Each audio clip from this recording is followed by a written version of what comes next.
Hello, hello. I will be watching chat on my phone as it's actually a really big tab. I can't see anything. So let me pull up my chat on my phone. Alright. This is Tiny Bunny. I believe it's a Russian horror game. I saw a little bit about it, but I'm going into this mostly blind.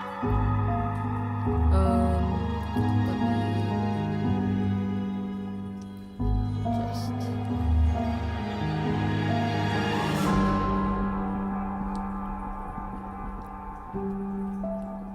Okay. Gotcha. Okay. I think I have everything properly set up now.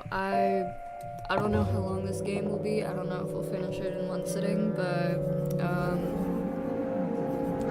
like the art style of this game is so cool. I could also change the language, but I can't read Russian, so we're gonna stick with this.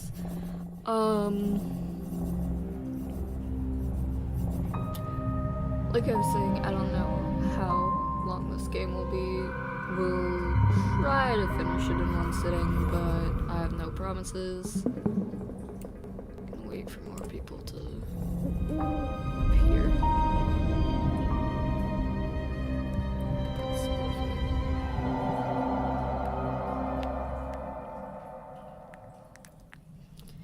Alright.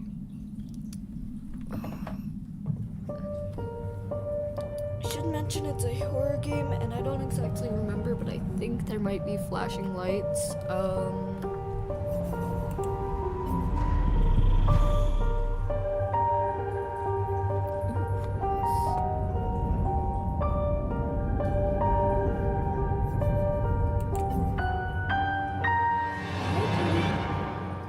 Wait, is it going to read stuff for me?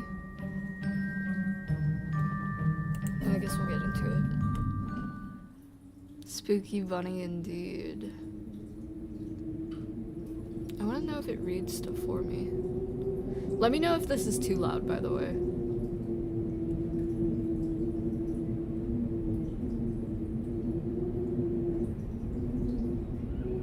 Okay, so it doesn't read stuff for me.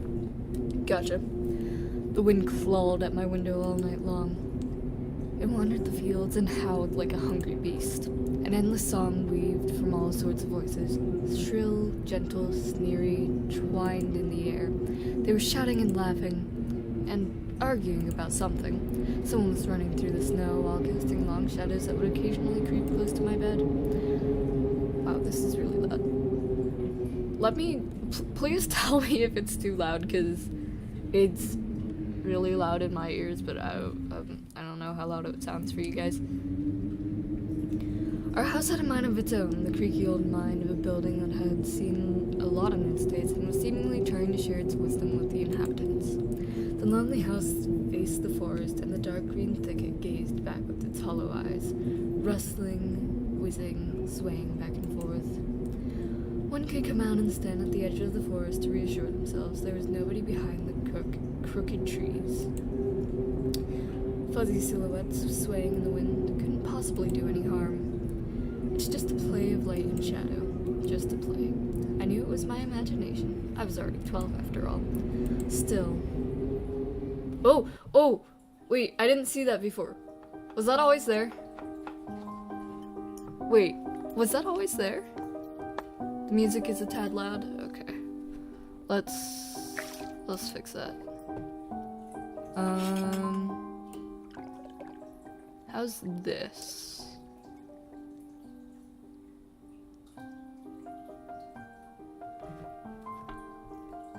Hopefully that'll be good.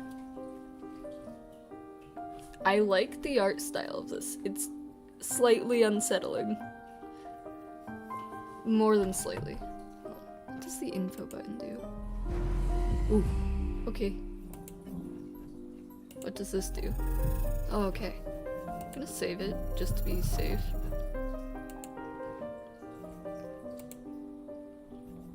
Okay, alright. I don't want to touch any of these buttons because I don't know what they do. Alright. Oops. Why is EA opening? What just happened? Okay. Oop. There's a bug. Sorry, I'm getting distracted. Things are opening and it's driving me insane. Alright. Hey, put away your book. How many times have I told you not to read at the table? It's bad for your health. Look at how slouched you are. Hide.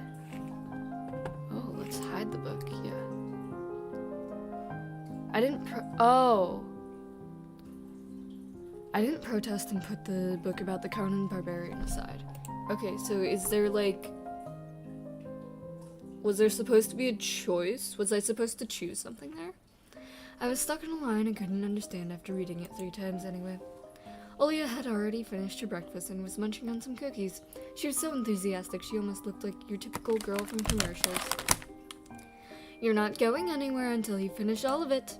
I, on the other hand, was still trying to drill a hole in that plate with my eyes. As if it would make the porridge disappear. Hazy anxiousness welled up inside, all because of the previous sleepless night, the black forest around our house, and the gloomy wind. The longer I waited, the colder the lumpy white substance became. It looked like a jellyfish from the Castilla Odyssey. I love that show. I wonder how horrifying the bottom of the ocean is. Or how the cold black forest is at night. The spoon fell out of my hand. Mom showered me with a cold glare from her green eyes. What did I just say? I'll get it. I had 10 seconds to catch my breath before battling the nasty porridge once again. I felt around for the spoon. What's this carved on the other side of the table? Yeah. Karina. So this was my first indication that it was a Russian game. I didn't know it was a Russian game until I saw this. I had started watching someone's playthrough, so I know a bit of this, but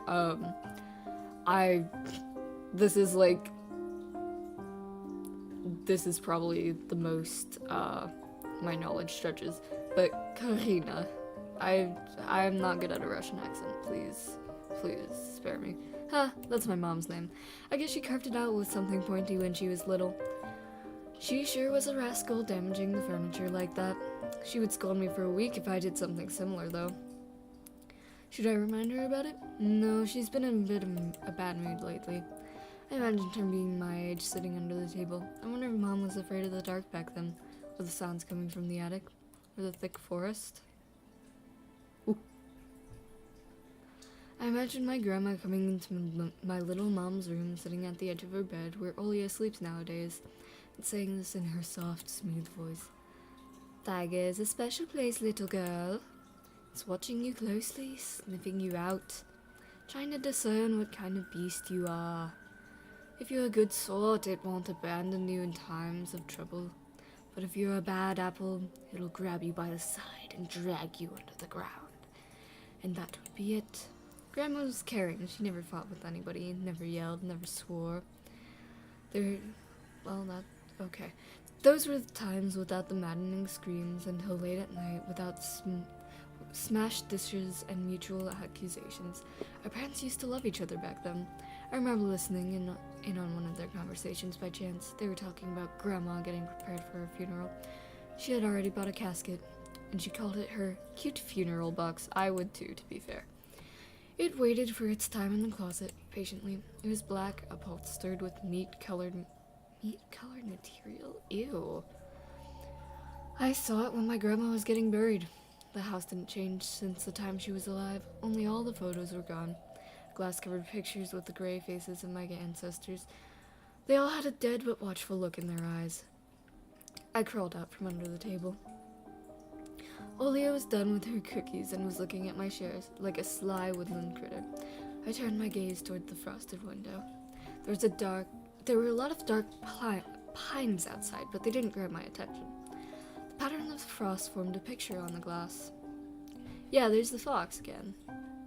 Was that there the whole time before, and I just didn't notice, or did it form, like, during the last few bits of time we were looking at it? I don't know. Oh yeah, look, it's a fox. Where? It It looked almost like those optical illusion thingies they would put on the back of students' notebooks. Mixture of lines at first glance, but if you blur your vision a little bit and look under a certain angle.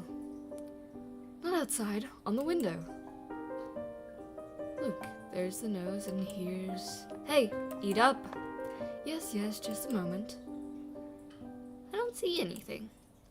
Hurry up, there's not much left. Ah, there it is, but it still doesn't look like one. And I'm telling you it does. Nuh-uh. It does. Stop it, these kids, I swear.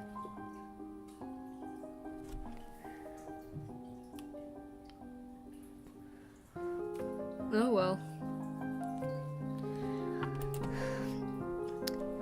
No, I couldn't see the fox either. It disappeared. Went away. Only the frosty pattern similar to stretched out metal leaves kept creeping kept creeping up on the glass.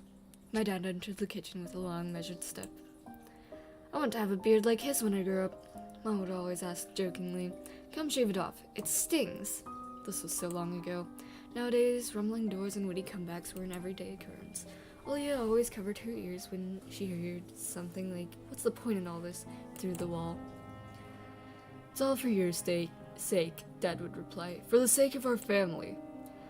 I always caught every sound in fear of hearing the most dreaded, the deadliest word that started with a D. D-I-V-O. I don't even want to finish it. It was scary to imagine that me and my little sister could be torn apart, taken into two different families. Anyway, your fox is nothing. I have an owl on my window. You and your owl talk again. You said you believed me just yesterday. Has anybody seen my car keys? I remember leaving them on the windowsill. Right, maybe you did and maybe not. You're a grown man, a father of two, and still. Karina, please stop. Just let me get ready in peace. Your keys are in the basket near the phone. Well, thank you very much. Anton, stop making a martyr out of yourself and finish eating already.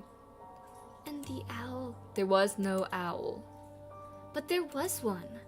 It had giant glowing eyes. Olya sprang up from the chair and placed her hands on her little face, imitating a pair of eyes with her fingers the size of an apple each. Last year you had Bye-Bye in your closet, and now this owl? But I saw it.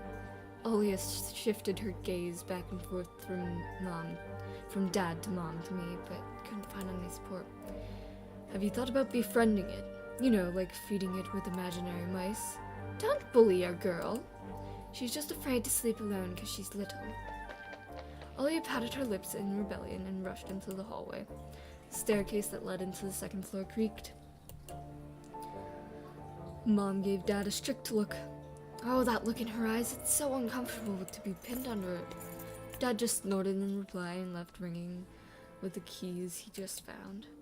A minute had passed, and the theme song from The Little Mermaid echoed through the house. There's a theme song to that?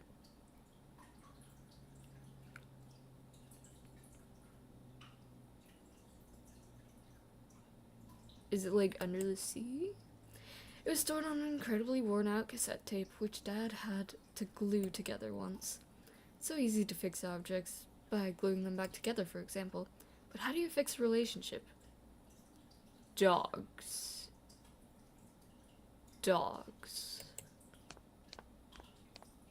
My answer is dogs.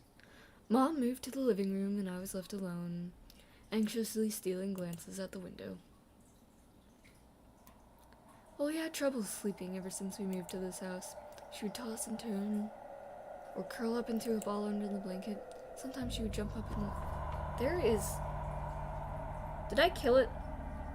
I think I just killed the bug that's been bothering me. I don't know.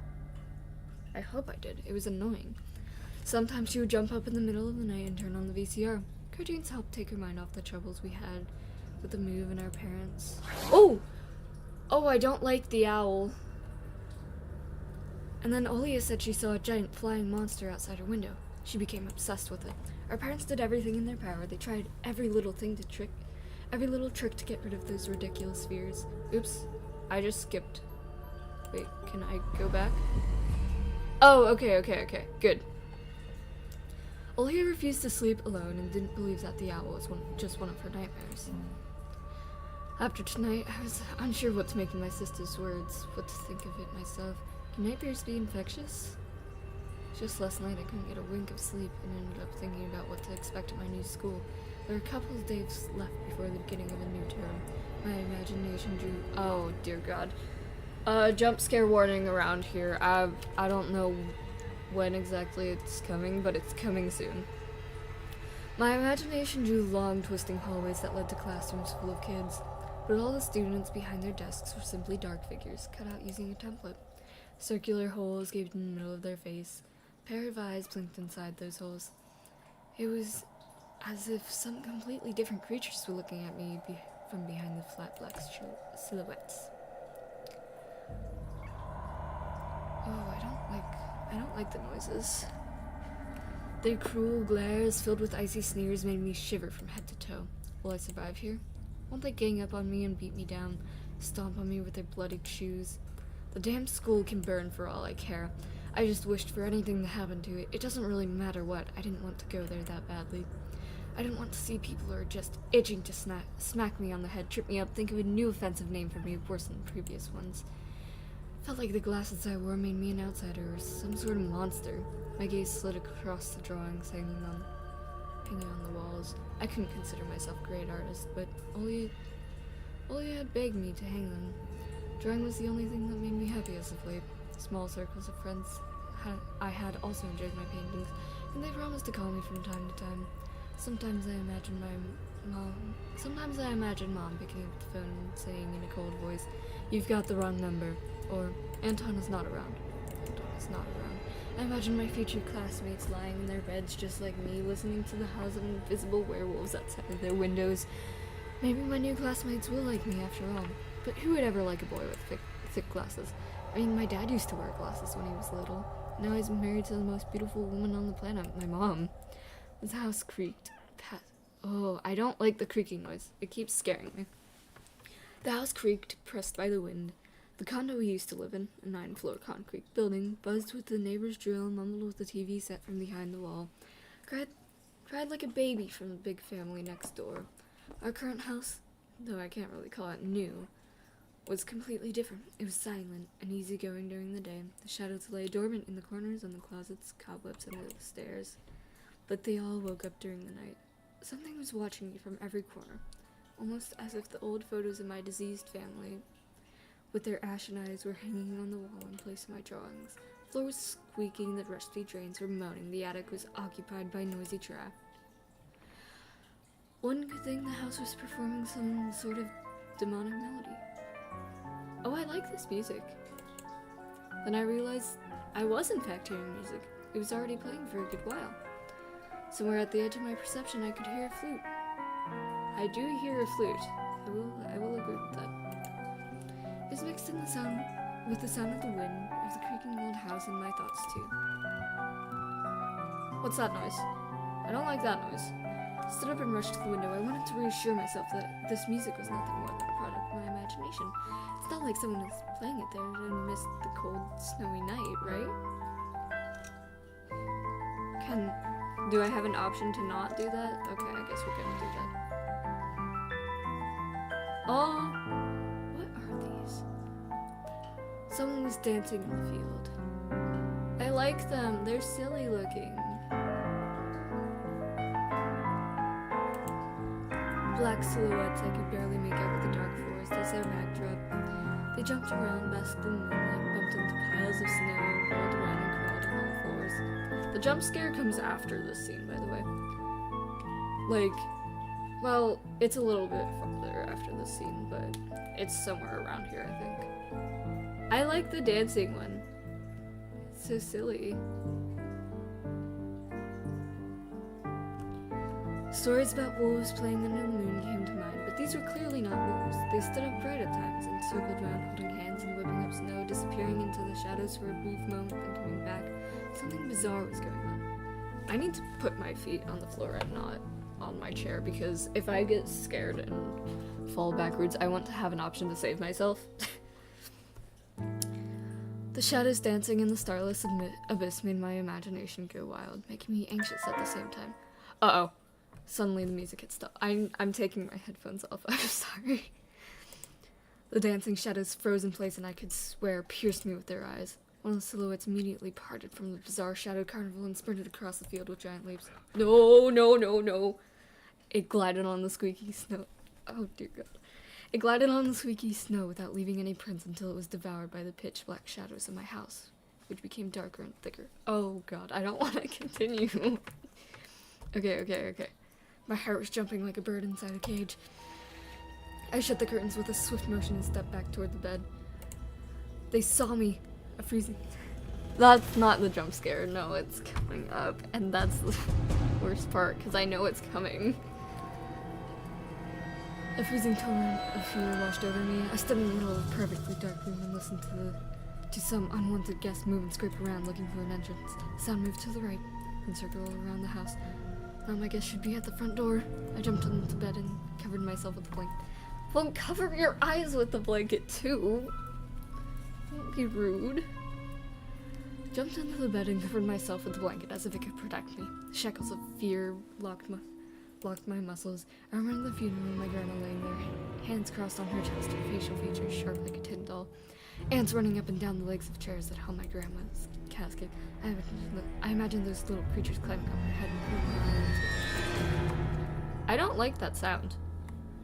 Then her wrinkly eyeballs would once again move inside their sockets and she'd be able to see her grandchildren. I was chanting the spell she taught. Sorry, I just heard something move in my house and it freaked me out. I have cats. It's probably one of my cats. I'm gonna sit back.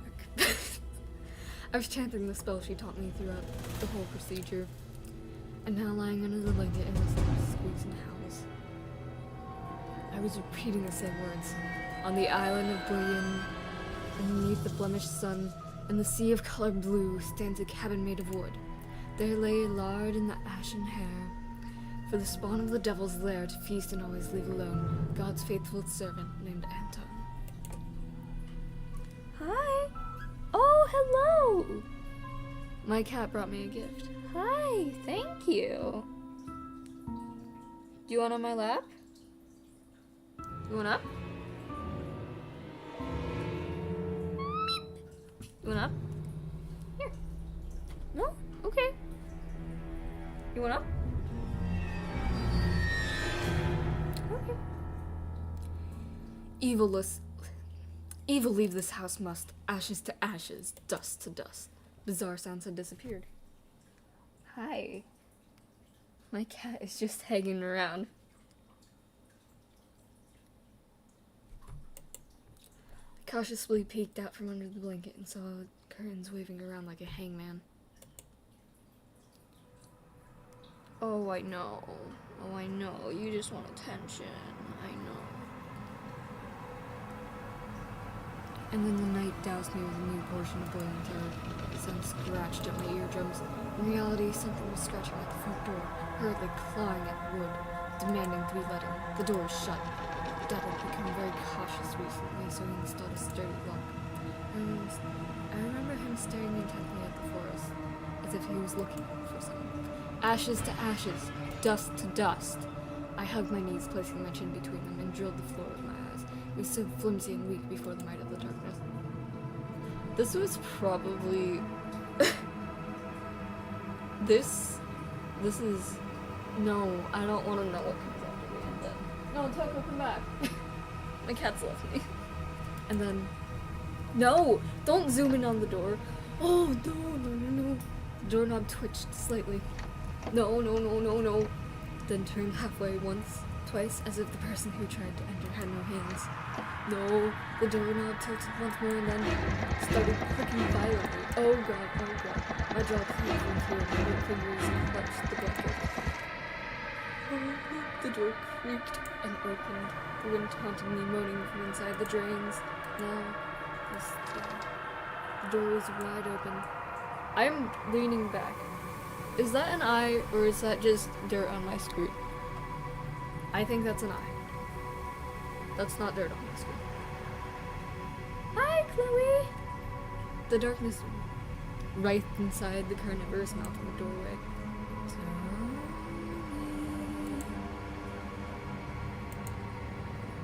It was as if the night itself. Was it supposed to be read twice? Oh yeah, it was. It was as if the night itself was calling out to me, flapping its black wings and speaking with rusty hinges. Like, really soon as the jump scare. I promise I didn't imagine that. I didn't make that up. I was trembling and snared by the web of darkness that hung in the corners of my room, waiting for the one who needed to come out of the gaping black hole. Tony.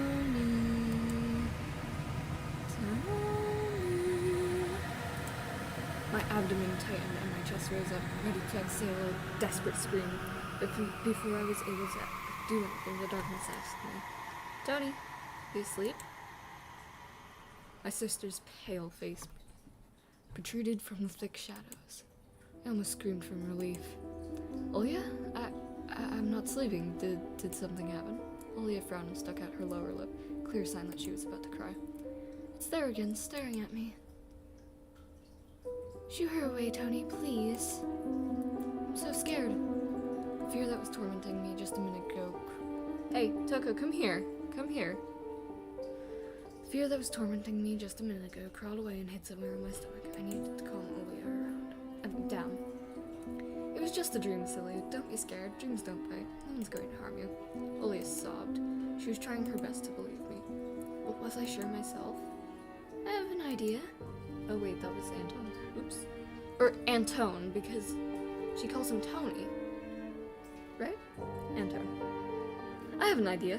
Let's go to your room and watch the video, Sleeping Beauty, for example. You like that cartoon, don't you?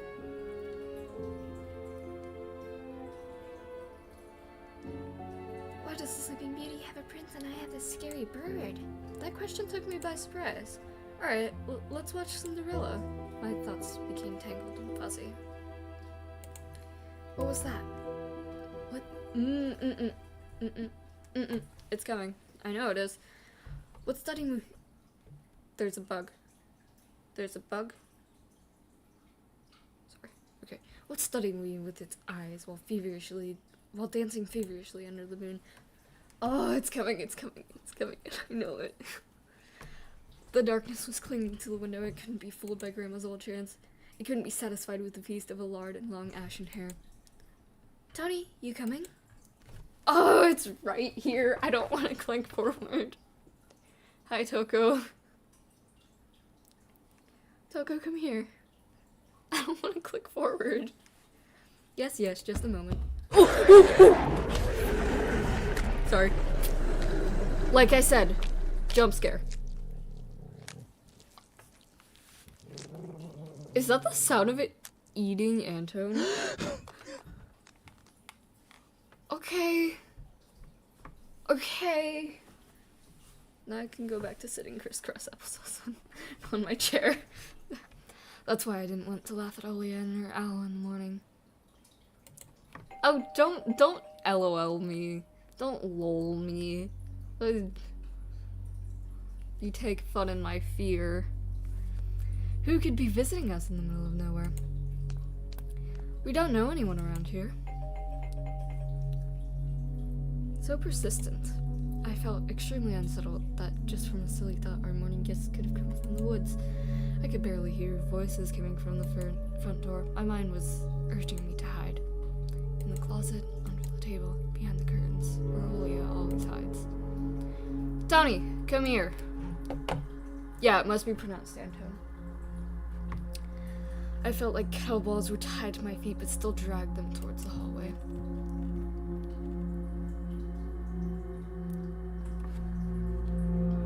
Another sign of depression. A couple of policemen towered over me in the doorway. They smelled like frost and worry. My mom always winced and grumbled the moment she saw patrol cars worse than bandits. At the moment, though, she looked somewhat confused. Hello, the senior officer who wore a grim expression nodded. A boy had gone missing yesterday. His name was Vova. Look at this, please. Have you seen him? The policeman held out a photograph to me. The animation in this is really smooth. Oh, the kitty! There's a ginger boy around the age of elementary school, pictured with a walled carpet as a backdrop. He had a striped cat in his hands and a wide smile. Oh, no, I haven't. Are you sure? Look closely. Where would I see him? I don't know anyone around here. I barely leave the house. Well, maybe you've seen him from the window? That's right, your window looks straight at the forest. Your windows look straight at the forest, don't they? The window. Ooh. No, I haven't seen anything. I see. He sounded tired, but his stare, long and heavy, was full of suspicion.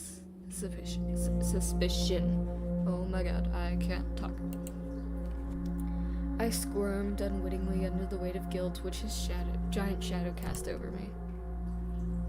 The policeman finally tore his eyes away from me and glanced over the hallway, the stairway, and the cracks in the ceiling, which I haven't noticed before for some reason. How do you like your new place, by the way? Getting used to it? Bit by bit. It's just our little daughter misses the city a lot. Misses the city, huh? The locust been treating you well? Yes, everything is alright, thank you. Policeman pierced through me one more time with his gray eyes. My head started spinning. Can I help you somehow?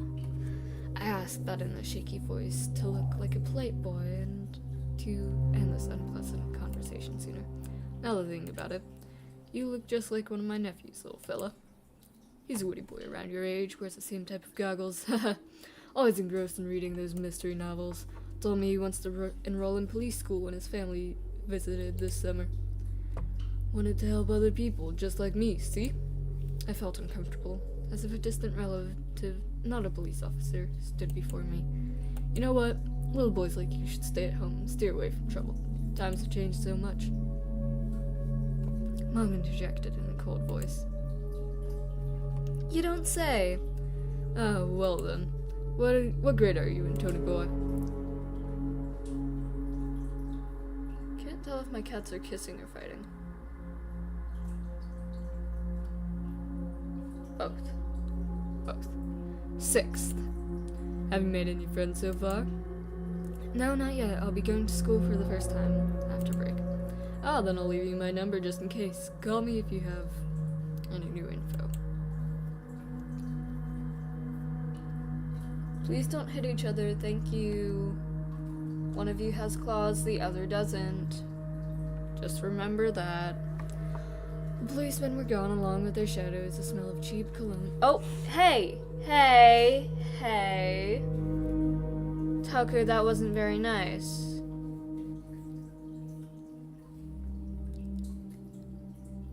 Do not go and hit her again. Thank you. The policemen were gone along with the shadows, the smell of cheap cologne and a photo of the smiling boy. His face still stood before my eyes. I wonder what it was like for him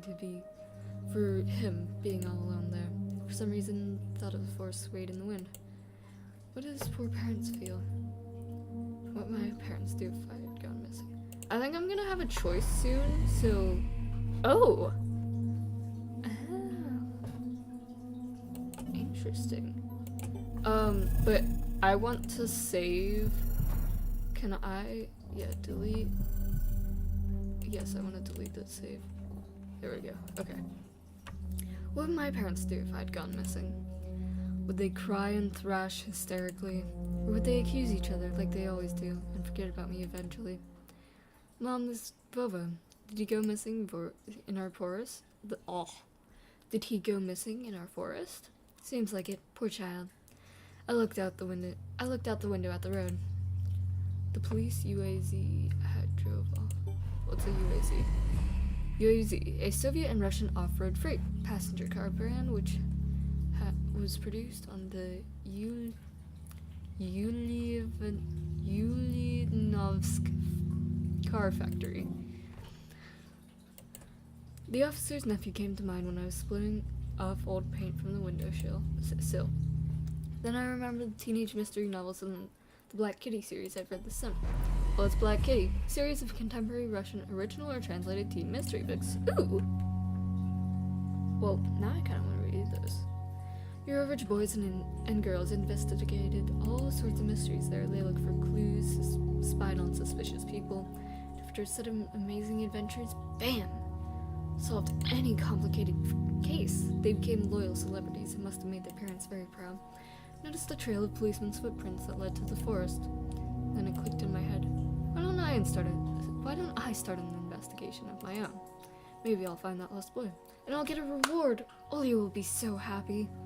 And not only Olya, Mom and Dad too. Maybe they'll even forget about their quarrels for a while. Maybe I'll even save us from the D word. I kind of wish he would stop calling divorce the D word because, it's just funny to me. Okay. Alright. Fantasized about buying Olya a Tamagotchi and getting a cassette player and a bunch of tapes for myself. Whole box of Kinder Surprise. When was the last time our parents bought us any toys? Last autumn, I think. My dad had lost his job at the time. There's this annoying song about what song? Oh, Accountant. A song by all-female Soviet pop band by the name of Kombinatsiya. Combination that was widely popular in the early 90s. Okay. I had little to no idea what the accountant's job was like. They count money, I think. Neighbors used to envy us. Nowadays, Mom and Dad barely had money to afford sweets, and Dad would always divide a single chocolate bar between me and Olya. Sometimes I gave her my share too. No matter how much I wanted to eat sweets, she was still just a little pipsqueak. Couldn't wait to go out looking for clues. Going outside! Yeah, right.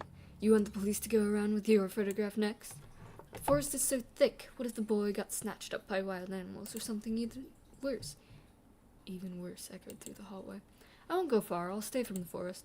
Did you hear what I said, or should I repeat myself? Better go pack your school bag or play with Olya. Okay, there's a choice coming up right here. I promise I will stop saving so much, but I know there is a choice coming up. It's like I get to disobey her or like stay in the house. Oh my god. I'm tired, sorry. Better go pack your school bag or play with Olya. The sound of splashing water came from the kitchen. Meant that the argument was over and Mom had the last word.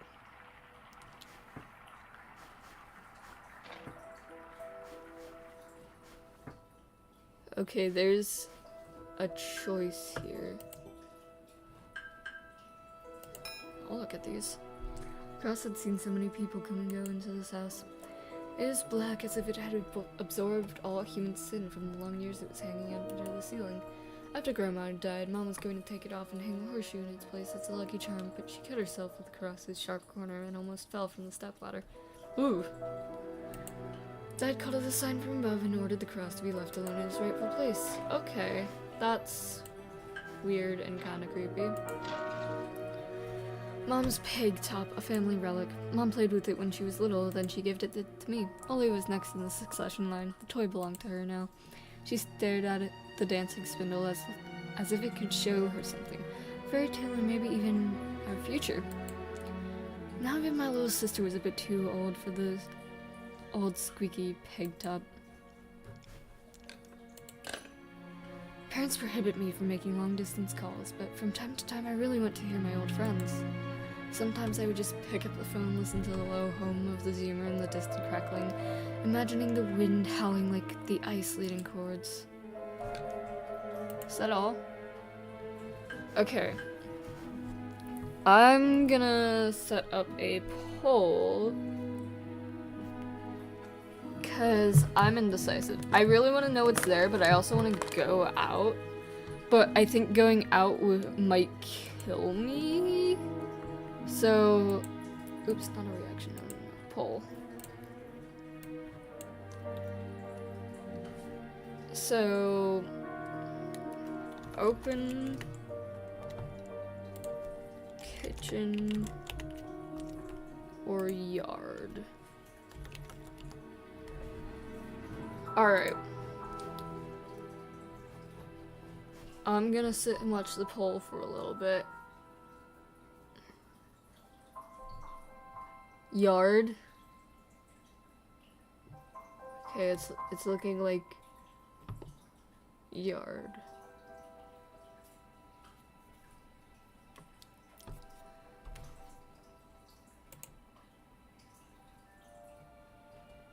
I'll give it another minute or two. I'll give it another minute or two. Let me pop the link in some of my socials.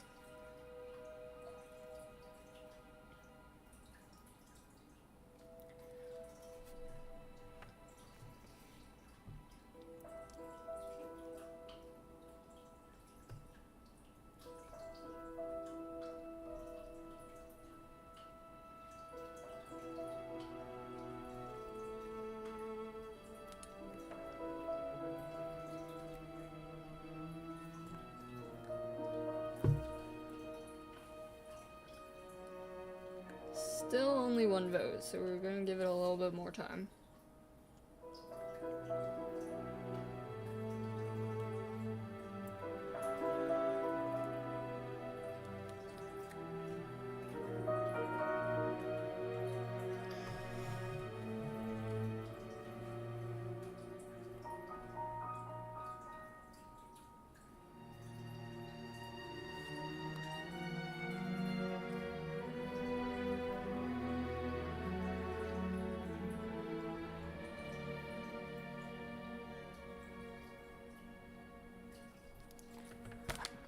Okay. I'll give it a little bit longer.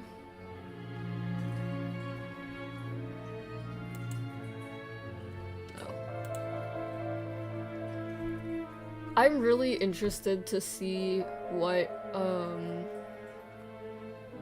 I'm really interested to see what any of these options do, so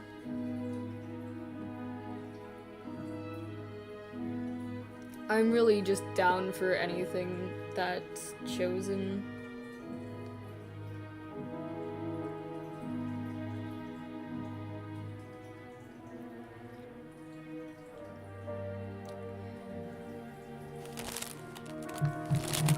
I do want to let it get more than one vote, so I apologize for the stalling. Are these Oreos stale? They're probably stale. Oh, they don't look moldy.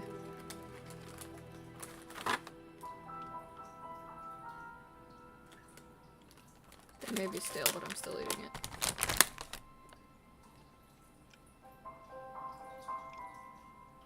it. Yard does sound dangerous.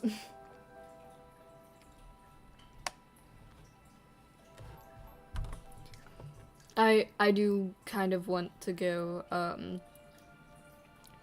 see Yard.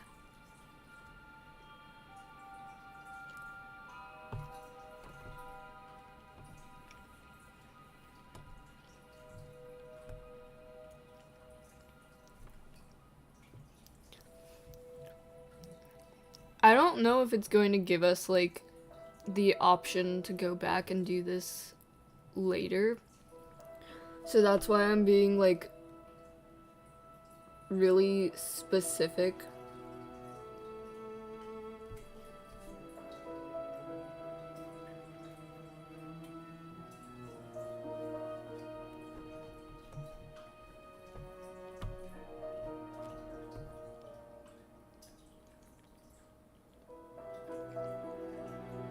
I think I'm gonna go Yard. I'm going to listen to chat and go Yard. Anton! I'll whip you if you make a single step out of the door. I need to distract Mom somehow. Oh! Okay, so we need to figure out how to distract her. Whew, an axe. Dark, stuffy closet. Mom says it smells like mice. But how would she know that smell?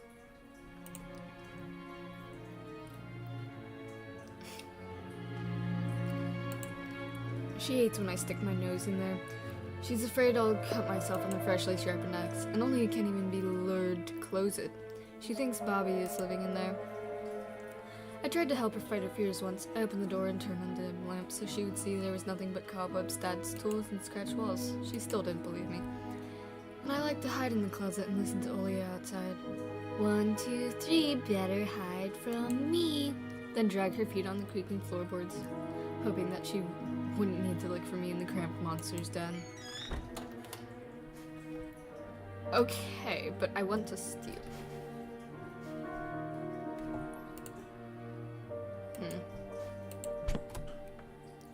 I literally just hit the bug. Yeah. Grandma kept ice cream for me and Olia there. Now I could only see bits of soup and clumped together pelmeni. I grew to hate them already.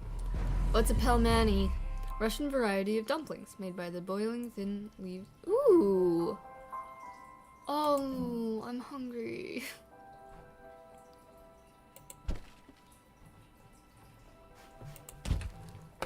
What can I do? Say and sting calendars are my favorite.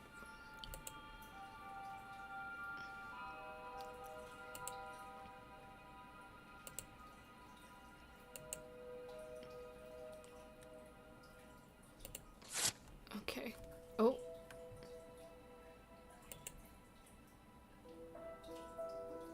Oh. 7 horses carry the log. If 7 can't hurry, bring the 8th from a ferry. They will take it away and never come back. This is the fate the log cannot escape. Crumpled the gray leaf and threw it in the rolling spin. Hoping to get rid of the anxiousness that washed over me. It was spreading inside me like an ink stain on blotting paper.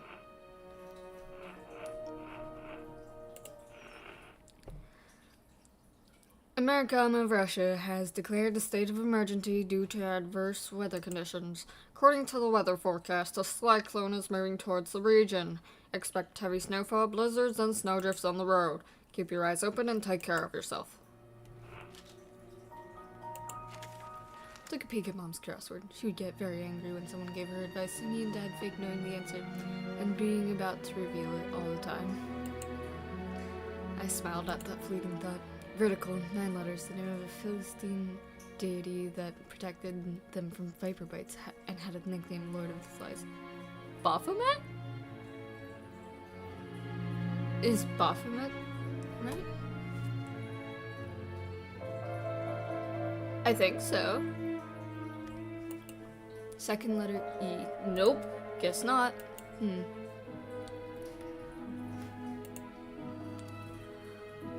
Side of an old ocean freezer was sketched with childhood drawings, recipes, and all kinds of stickers from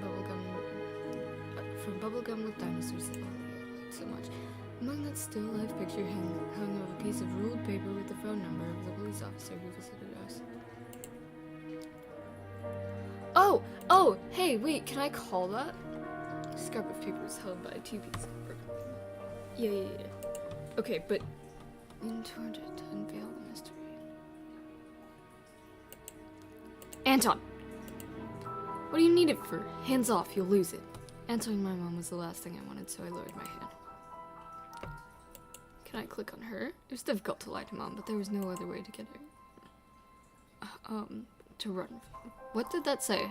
I'm absolutely blind. It's difficult to lie to Mom, but there was no other way for me to run away from home. Mom, something's wrong with the TV. The picture is dim and there are stripes all over the screen. Mom's face became visibly distorted. You're killing me here. So you've had enough of shooting those stupid ducks now? Told you the kinescope will go dim because of your console. Where will we find a TV technician in this hole, huh? Maybe it's just the settings? Please go see for yourself. Strange, it worked fine this morning. Maybe the snowfall caused it. Mom rubbed her hands. Oh my god. My foot fell asleep and now it's doing the spikies. Ow. Mom rubbed her hands clean off the apron and went to Olia's room. Okay. Yes! Okay, we're out. Did I miss something? I don't know if I missed something. Okay, I didn't. I opened the front gate and went into the field. carefully so Mom wouldn't see me from the window. When I crossed half of the distance toward the forest, the snow piles became as high as my knees. I remembered my nightly fears, saw the silhouettes around here. They were jumping and holding hands. Hypnotizing music started playing in my head all on its own. In the light of day, those distant figures felt like a simple dream. The sun turned my nightmares to ash, but the aftertaste was still there. Distant ringing in my ears, distorted shadows crawling on the snow alongside me, and a barely audible whisper in my head, blurry and almost kind. Everything was silent. So silent it felt like the world was totally empty. No ground, no sky, no parents, no Olia. As time reached its limit, a one-way trip that ended in the forest's piney stockade. Sometimes silence was much scarier than any scream. Our parents would scream at each other while arguing. Both me and Olia tried to turn to stone, listening to them. But then always came the ringing silence. Our apartment became numb a couple of days before we departed. It was hard to remember the last time Mom and Dad joked around, or laughing, or spent time together. Almost like... Shut up when there's notification. It was hard to remember the last time Mom and Dad joked around, laughing, or spent time together, almost like it was in a previous life. When they kissed with Olia present, she always frowned and snorted in a funny way. But one day it all changed. Something important had left our home. Something scary filled the remaining void. It was as... Oh, I just cracked my back. It was as if a fire broke up. Our parents were hurriedly packing our belongings, trying to save themselves and us. From who, though? From the people with dead cold eyes who sometimes visited us in our previous home. The eyes only saw balls of worms in the black ground and everything.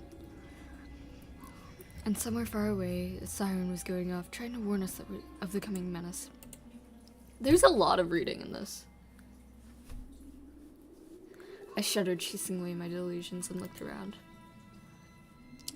There were only me, this white field, and the wind that was whipping up icy dust and belts of powdered snow. Squinted from the sun, turned my eyes into the sunless forest. Looked especially dark in contrast with the blinding whiteness. Is the background fading to more whiteness, or am I imagining that?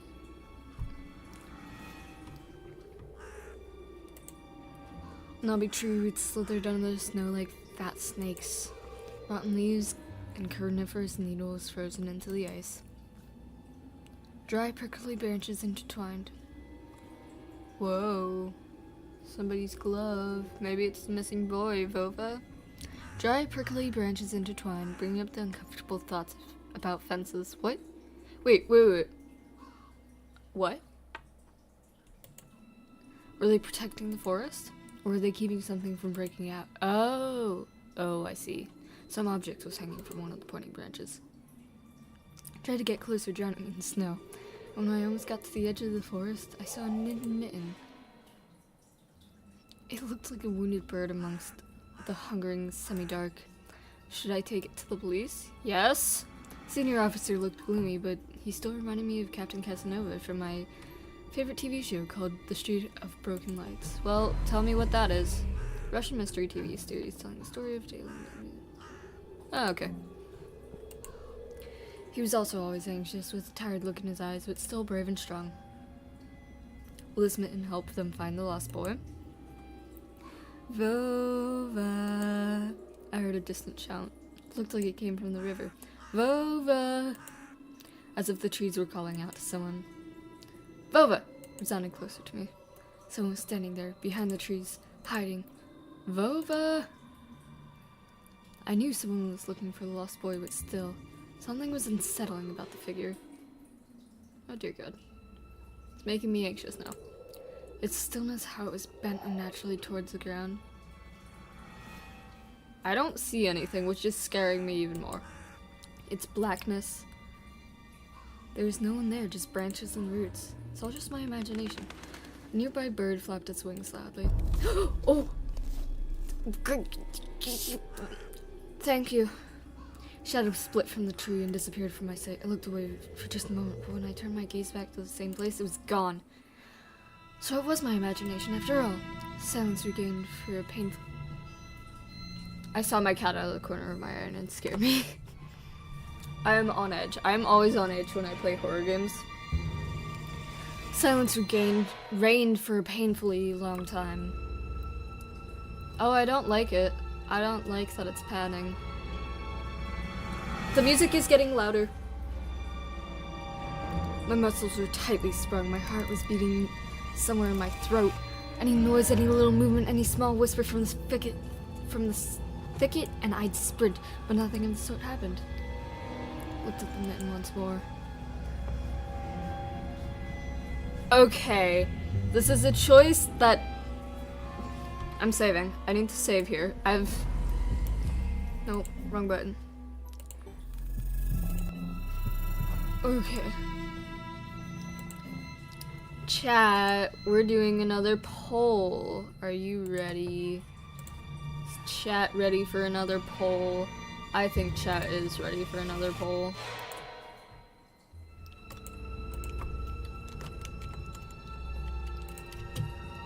I think I can already guess the answer, but like, chat, how we feel?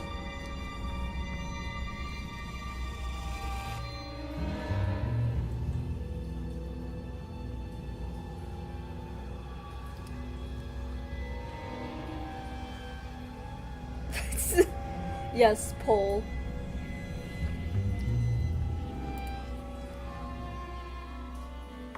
Alright, I'll give it 1 minute and then if nothing happens, takes a glove.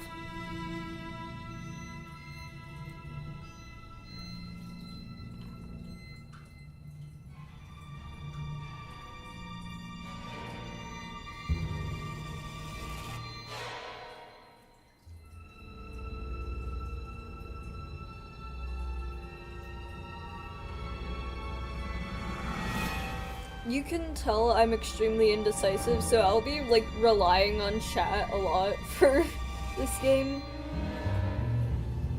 Alright, 1 minute has passed. That means poll has ended. And let's take the glove with 100%. So let's take it. Okay. I decided to take the lonely mitten from the branch. Oh, I'm so dead. I'm so dead. I'm so dead. Vova! Oh, dear God, I'm so dead. Oh, shoot. Shout rumbled across the field and dissolved into the distance. No echo, no hope for a reply. Oh, God. Chat, you've screwed me. You've screwed me over. Chat. I stepped towards the bristly trees and tried to calm my find. Mind? Fine? I can't read. What did that say? My find. Claim my find. Okay, claim my find. Why is it getting louder? It didn't budge. I pulled hard at the branch, cracked, and the mitten tore off, landing in my hand with a squishy sound. All too heavy, wet. Squeezed it without thinking easy. Something dark. Organs! Blood! Steam rose from blood. Blood! Okay. I froze in place, studying my palms in disgust. Oh, God. Give me a minute. Red. Sound of cracking branches invaded the silence. Can you run? Can you run? I didn't have to think twice before running away. Thank you! Oh, someone was chasing me from the darkness, breaking pine branches, closing in the distance with giant leaves. Snow was slowing me down, crazy thoughts flew through my mind. I'll get caught! They'll get me! I'll get dragged into the thicket, I'll be gone forever. There's one more voice, probably one of reason. It gave me strength, spurred me on. You can do it! Don't stop! I heard an animal roar behind me. It was so loud, my ears went numb. It felt like the sound had come from a pack of hungry beasts rather than a single one. Nostrils sucked into freezing air, they sensed my fear. Two giant wings flapped above my head. An enormous shadow flew over the clearing. A hoot, a wheeze. The owl! The roars were coming from all directions now. From the dried up raspberry bush, from twisted pines, from under the windfall. Hurry, run! Don't look back! Felt like I was inside a nightmare. Snowy clearing became vicious like quicksand. I was stuck in place. I pulled my leg from the mushy trap, just to be caught in a new one, even deeper than before. I continued to drown, sinking deeper and deeper with every desperate push. Was snow ever this sticky? I screamed in horror, realizing this wasn't snow. Someone or something in the snow pile was clutching my pants. I gathered all my strength and rushed forward. Pressure on my leg was gone, my boots slipped out of the hole, and my soles were on a hard surface skin. I reached a clear path where I jumped from there and ran to my house. Its gloomy facade didn't look threatening now. That house was my line of defense from the shadows that flapped their wings. and the creatures that were hidden under the snow. I tripped over the doorstep and smashed into the door. In my hurry, I still managed to notice the claw marks, as if a dog was striking the wood with its paws, demanding to be let in so it could escape the cold. I hadn't noticed these marks when I was leaving. The heartbeat in my ears was much louder than my surroundings. I couldn't hear whether someone's following me or not. What if they were already in our front yard and Mom had locked the front door? Drowning in fear, I pulled on the doorknob and immediately gave way. Okay, that was stressful.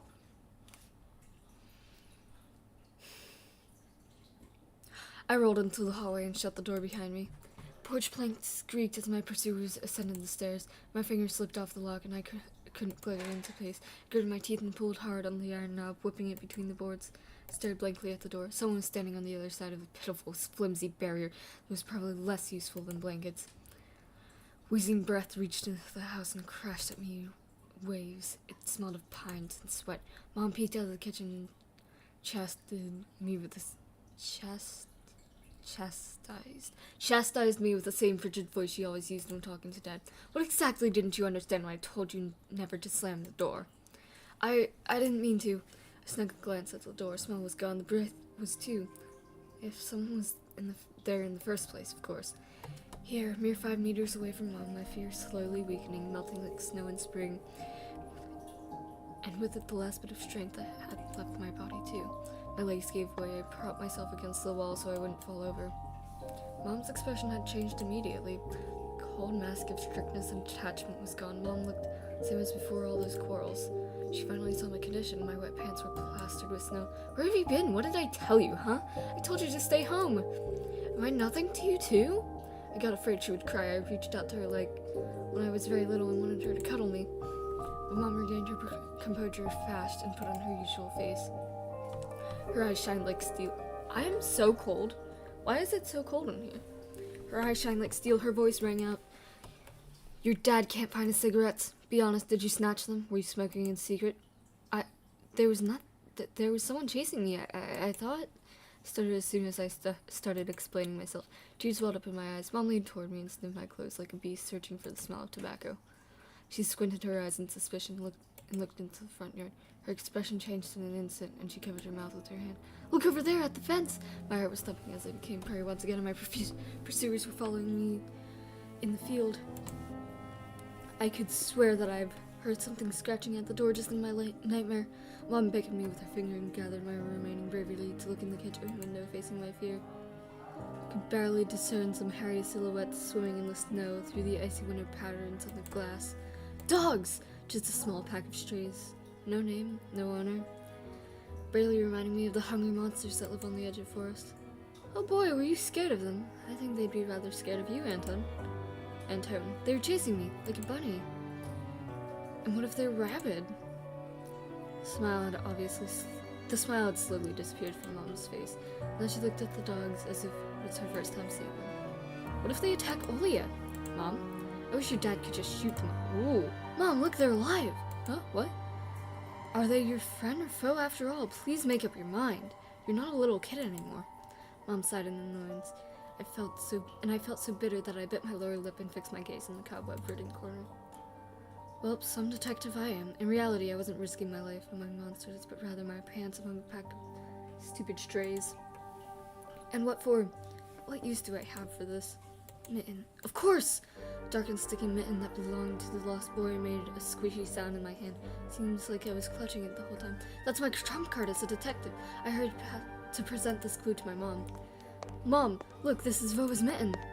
That boy the police were asking about this morning. It's drenched in blood. I found it hanging on a tree. I can show you where. Let's call the police right away. The officer had told us to. Mom, look!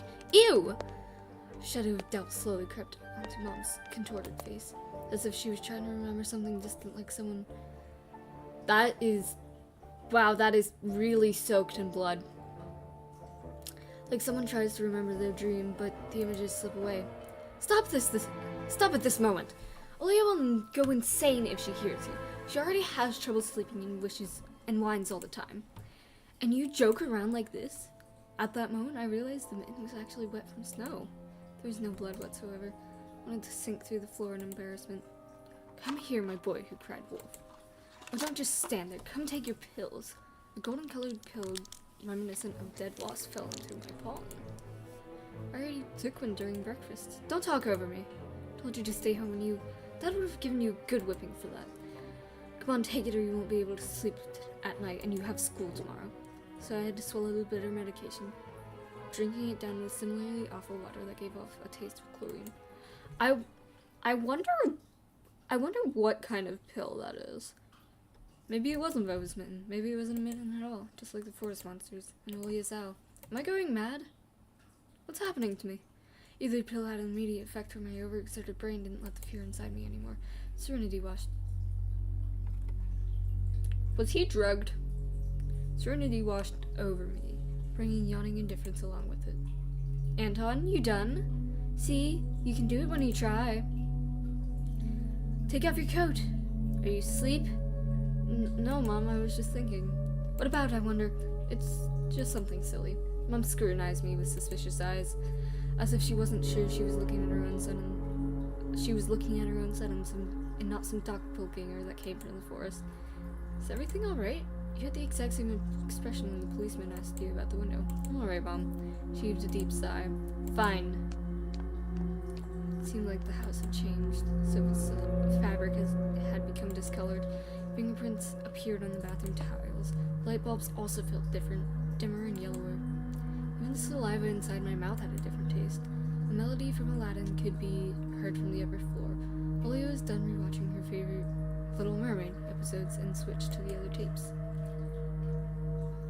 I slowly changed into my home clothes, stopped before the sink and studied my reflection in the mirror, like I was trying to solve one of those spot the difference puzzles.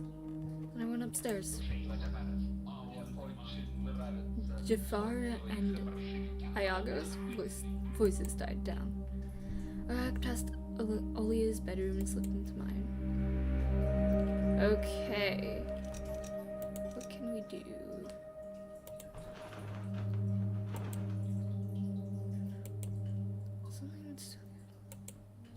Okay, let's open this. Pretty empty. I had the mitten there. You obtained a mitten. Simple action drained the last bit of strength from me. Oh. I sat on the bed. Oh no. And only then I noticed there was someone behind the curtains. My hands dropped to the sheets. There was due to medication. I took her to stress out and wet. The room began to contort as if the wind was blowing. The walls as a pair of sails. The room's core bent and I don't know how to pronounce that word. I give up. The only stable thing in the whole room was the figure between the windows and the curtains. Flimsy piece of cloth that was stuck to my hidden visitor, just like a savant of sorts. Well, yeah? Who else would be standing there? I stood and licked my dried lips. Yeah, Olia, it's so funny. The silhouette was unmoving. It was enveloped softly by the curtains, as if there were a thick layer of darkness there, not a human being. I reached to the curtains. Ba-dum, ba-dum, beat my heart, controlled by the medication. The wind sang in the field with a chorus of voices. For a second I wanted to return to the bed, just lie down and watch the person behind the curtain, knowing full well they were looking back at me. They're looking without blinking, waiting for me to fall asleep. Plastic rings wrestled against the whole door, and I pulled open the curtains. Oh, you little... Gotcha! I knew it was you from the beginning. A blindly bright halo lit up above Olia's head with the setting sun in the background. My sister was shining. When she was just a baby, Dad always used to say she was shining with happiness, but I always retorted, but Dad, she's not some flashlight.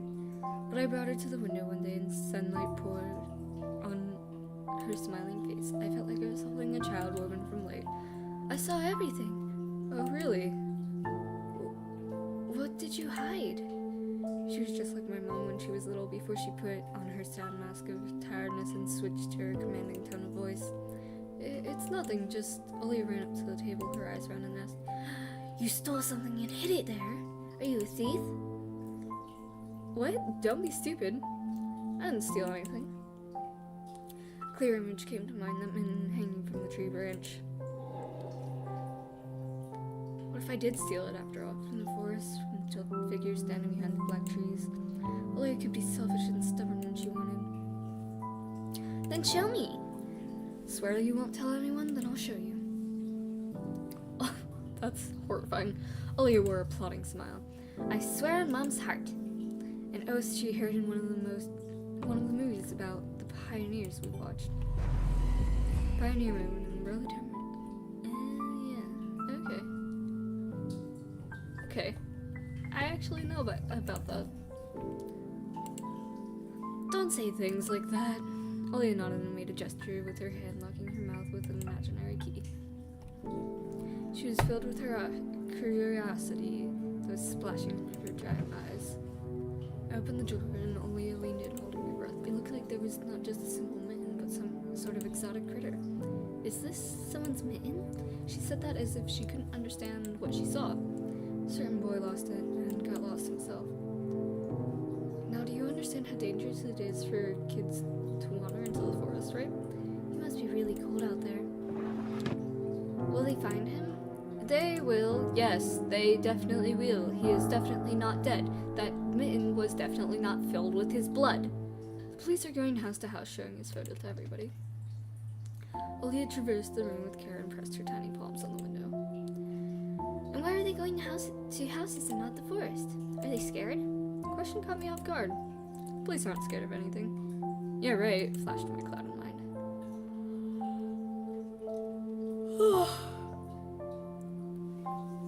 Did they really check every nook and cranny where darkness, cold, and whispers of icy branches dwell? If that's the case, how did they miss the mitten? Or did it appear later? For me? Change the topic. As if trying to get Julia as far away as possible from the forest thicket. We may get a reward if I go find this boy myself. A lot of stuff, like in Field of Wonders. Soviet Russian TV game show still running to this day, coming out every Friday, can be described as partially adapted. Ah, okay. Sounds cool, right? Olivia wasn't listening to me. She was piercing the forest with incredibly adult eyes, characteristic for her. What if the owl caught him? Nonsense, an owl wouldn't be able to lift a human. But you know what? I was picking my words with the utmost care. Force them out of my overexerted brain. Stay away from the forest. I think it's, how should I put it? Cursed or something. Just like a fairy tale? No, not like that. More like that spooky tape Mom and Dad are hiding from us. Olivia shivered and stole a glance at the window. Saw you running away. Someone was chasing you?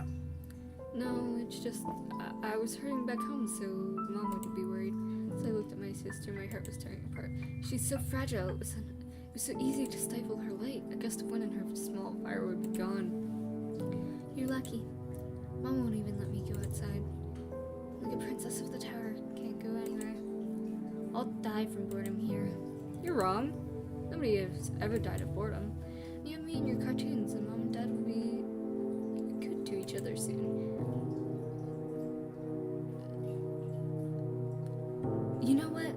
You know what I would wish for my next birthday? I'd wish for Mom and Dad to turn into children so we could go and play together like we used to.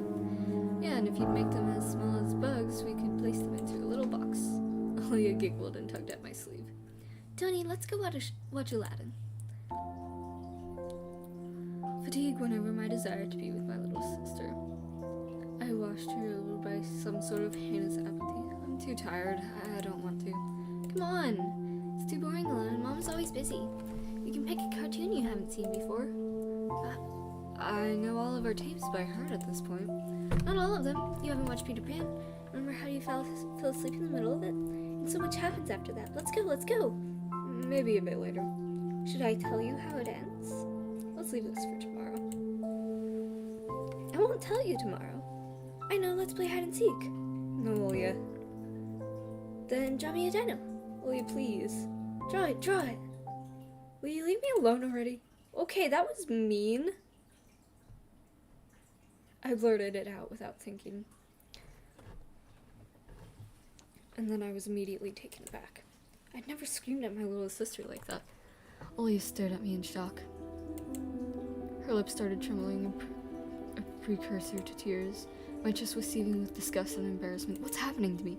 I hurried to prevent Olivia from crying. Alright, you win. Let's go watch cartoons for a bit. I don't wanna. Came up to her, put my hands on her soft head. Let's go watch Peter Pan. through! You'll fall asleep again. Smiling lifted her chin. Her eyes were wet and felt bottomless. Promise I won't. And I'll draw you a full triceratops later.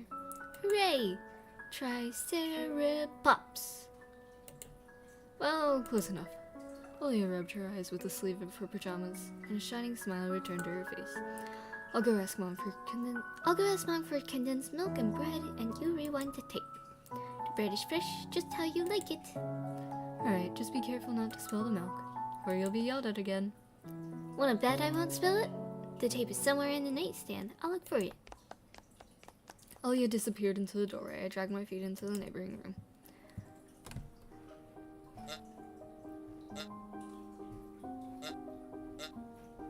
Is it the bear that makes that noise?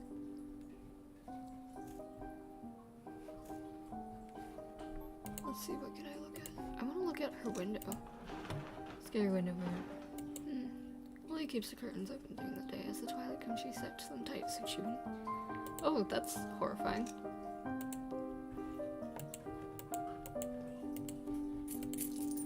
Piggy bank. Lily's saving money for a real puppy because Dad said that taking care of him will be a lot of money. Oh, get this girl a puppy.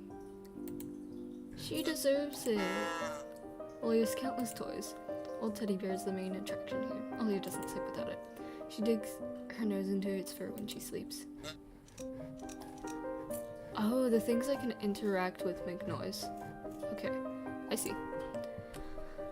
Old Photon TV was gathering dust in the corner. All that was left was clicking the button on the front panel. Oh boy. Oh, I just cracked my jaw. Tear warmed up and familiar white noise started dancing on the glass screen. When this reached out to turn on the VCR and the noise calmed down and the blurry image appeared for a moment. It was the dark taiga forest. I don't like the talking. Just like the one outside my window, the picture split the screen in half. Something creepy, resembling human speech, was coming out of the speaker. Yeah, that's exactly what I don't like.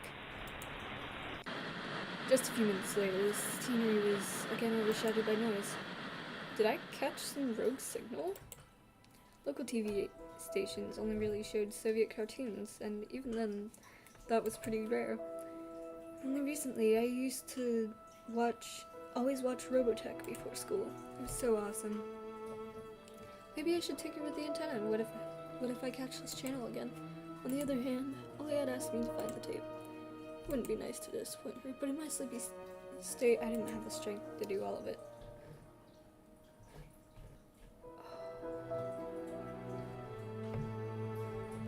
Whole time. Because I feel mean disappointing his sister, but I also really want to know.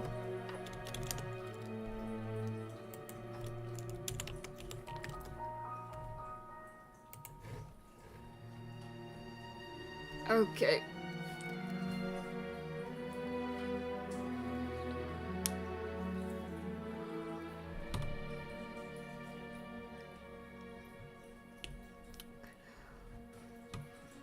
I'll leave it open for one more minute, and if it's still at one vote, we'll just go set.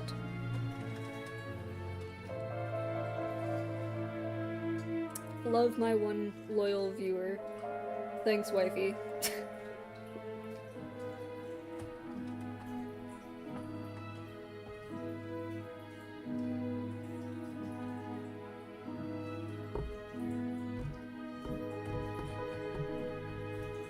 Hi, kitty.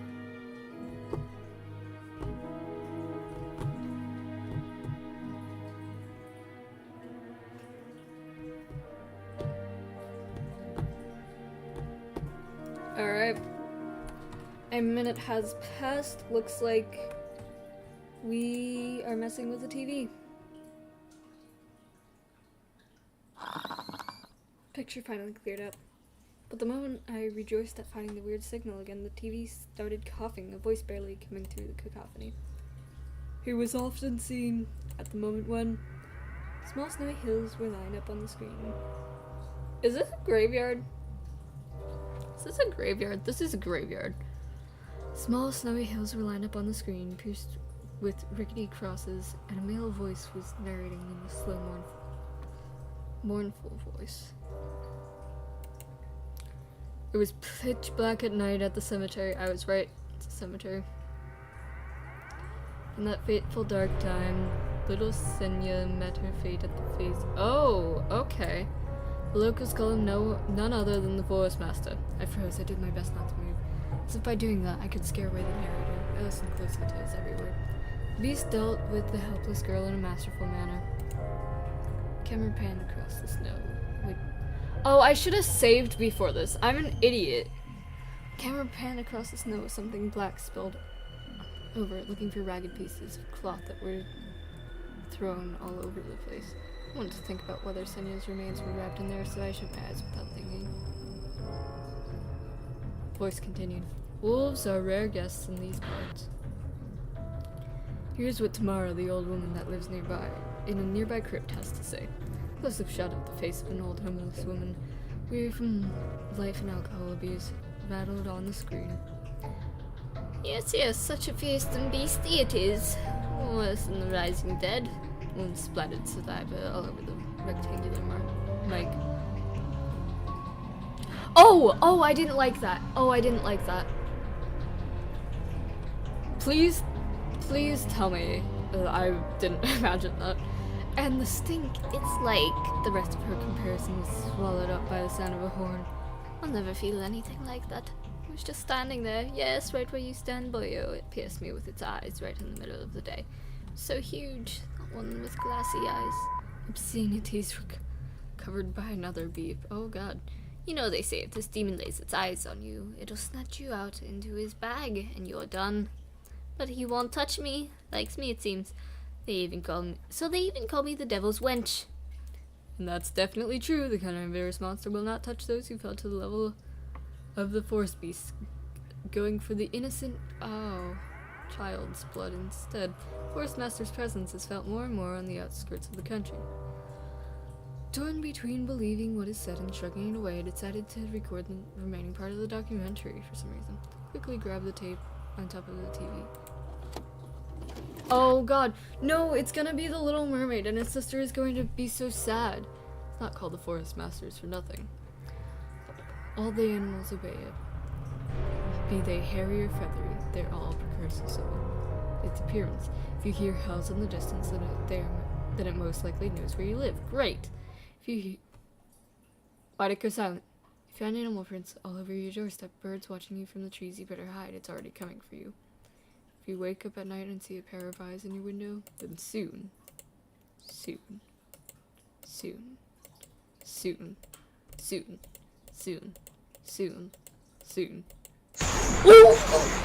Oh! Okay. I wasn't prepared for that. Can we not do that? The TV suddenly went mad and looked westward over another piece of my ears. Ow, oh my god.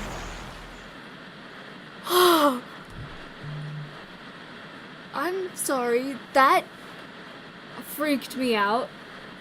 Flashing lights warning, I'm so sorry, that is a little late. I didn't know it was going to do that. I'm so sorry. Got goosebumps all over my spine. Tape ended and was rewinding to the beginning. Sound of rustling tape reminded me of the leaves below the beast. I woke up from my stupor and pressed the button. For a moment I thought it was stained with saliva.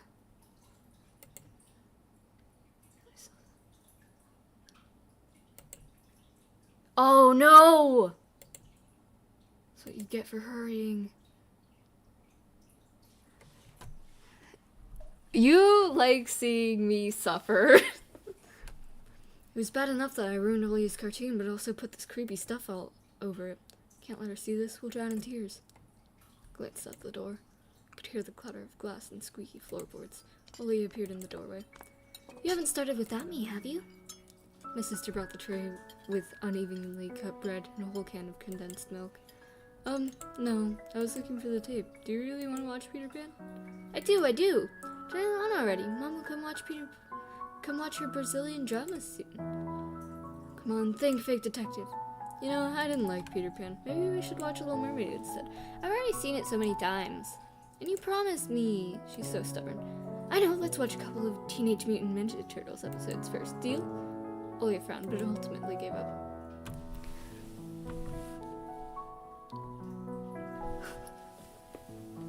Wow. She put down the tray and crossed her hands on her chest. If you want it so much, can you open the milk? I'm afraid I'll cut myself with the sharp edges. As soon as I stood up, colorful dots popped up before my eyes. Sore legs were pierced by 1,000 needles. Only when I reached the sofa, I realized that the can was already open. Ollie had tricked me, played me for a fool. No, she can't watch that. But my little sister is faster. Gotcha! As the remote's master, I command you to watch Peter Pan. Uh-oh. No. She'll play it, and then black crosses on a name engraved, empty crypts, bloody scraps on the snow, and the insane devil's wench. I better tell the truth. Ollie, stop. I erased the end of your tape by accident. I'll trade it with you for 2 of mine. What do you mean? You couldn't erase it. Me and Dad had broken off all the plastic pins with the screwdriver. You can't record anything over my cartoons now. My little sister pressed the triangular play button on the remote. Squeezed on the inside, awaiting the out-of-this-world voice of the narrator. But then I saw the duel between Peter Pan and Captain Hook instead. I sighed in relief, my head heavy as a leaden ball, now rested in my hands. Olia smiled in joy. She put the tape on rewind and started spreading milk over her bread. When the cartoon started, she forgot about everything in the world. As if she nearly got transported to Neverland like she always wished. To be honest, I imagined myself there, in a land where no one ever ages, where no one argues over little things, no one listens to fights, or the sound of broken plates at night. But now Peter Pan's land was especially far away from me. And the music's gone. My thoughts dragged on, stumbling into the horned beast, awaited me among the trees. Narrator's mournful voice haunted me, sliding. Please, okay, feet need to go on the floor. I hate that the music has left me. Like a winged carnivore would track its prey. Okay. Creepy music, but that's okay. It felt like I was dreaming with my eyes still open, then my sister's scream pulled me back to reality. Tony, shut the curtains fast! Why? No one's watching you. It's dark, and when it's dark, the owl comes. I'm scared. Got out of bed, fighting my drowsiness, and closed the curtains. Close. I did my best not to look outside towards the treetops, towards the taiga forest, which seemingly drew closer and closer. Of course, it was just a visual effect from the shadows, branches scraping the snow. Tony, Mom thinks I made the owl up, and Dad too. They thinks I'm a liar since I'm small. But the owl exists. Honestly, it does. You believe me, right? That it comes every night, and I swiftly grabbed Olia's hand and looked her in the eyes. I was trying to transfer at least some of my courage and determination. But did I really have those qualities? Yes, I believe you, alright? Just don't nag our parents about it anymore. They're already dealing with the law, so they'll just get mad at you. Come on, tell me if anything happens. And don't look out the window. But he wants me to look. Doesn't matter. Act like it doesn't exist and never existed. Act like it's made up, just like Mom and Dad say. It'll get tired of waiting to fly away.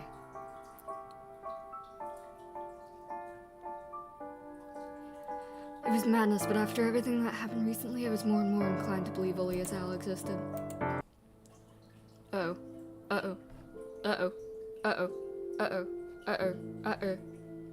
We followed Peter Pan's adventures as if nothing had happened, as if the forest didn't kidnap kids, as if our parents weren't tearing each other apart bit by bit. Captain Hook running away from a crocodile, and Captain Pan was headed to London on a gilded sailboat. By some miracle, I lasted longer than my little sister. Olia's eyelids drooped and she started snoring lightly, resting her chin on the side of the bed. Chorus was singing the ending song. The world of Disney was lit up by a silvery moon. Uh-oh, no. Oh no, another moon peeked from under the first one. Oh no. He accidentally did record it over. No. I don't like that. Scary and Juan hanging here. Juan? Oh my god, like Bungo Stray Dogs. Juan? Anything to make me less scared. Hanging over the taiga forest, the horrific report got recorded right over the credits. My throat went dry, my pulse became faster. I looked toward Olia. Please stop watching it. Like, turn it off. Thank you. She smacked her lips in her sleep. Squeezed the remote with all my might to press stop at any moment. Rewound the recording, checked that it was intact, carefully took out the tape. Protective pin was placed. Stood up and left Aaliyah's room. Okay. Whether it was by providence or by curse. Oh! Chat, you're right about doing things, because if I had played it safe this whole time, I wouldn't be collecting things. I think there's at least one more thing I need to get. Whether by providence or curse, I hid the tape alongside the man at the exact moment Mom peeked into my room. Yeah, okay. Enough playing around. It's your first day at school tomorrow. Go to bed, you should sleep properly. You don't want to be teased for being sleepy, right? Adults think everything is so simple. As if sound sleep would ensure my classmates would like me. I covered myself with a blanket up to my neck and listened to the house humming. Something rustled. Something invisible rustling in the corners. My inner voice had a question for me. Do I want to hear that mysterious flute again? Yes. Yes. Maybe it's just a part of growing up and I can't fully understand my own desires. Force wailed behind me in the barrier that was my walls. Some ethereal entity wandered the fields. Branches shook as if it was calling for me. The wind howled on and on in the night. My thoughts were annoying like flies that entered my head before becoming weak and tangled. Didn't notice how I fell into slumber. I kind of appreciate that I... Wait! Oh, is that the end? Oh, you're kidding. That was really good.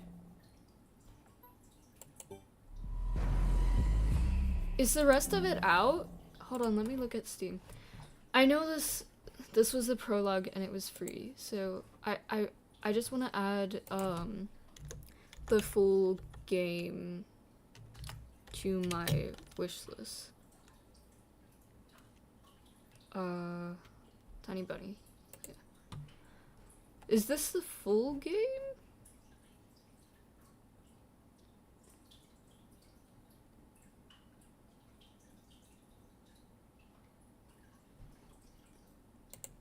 No, not add to cart, not add to cart. I don't have money.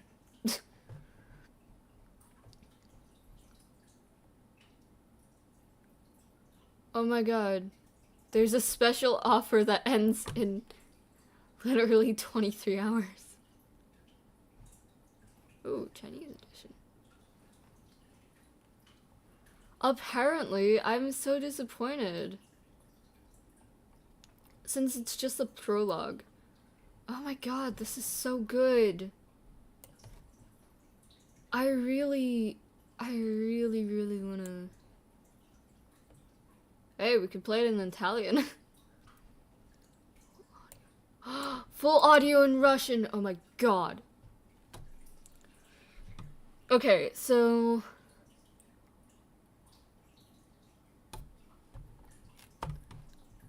View all.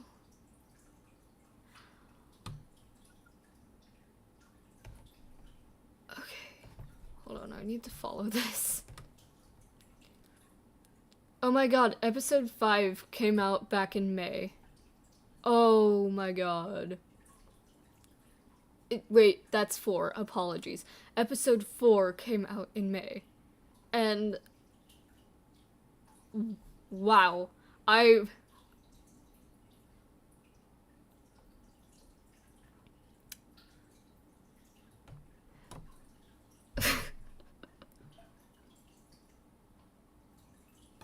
Okay, I'm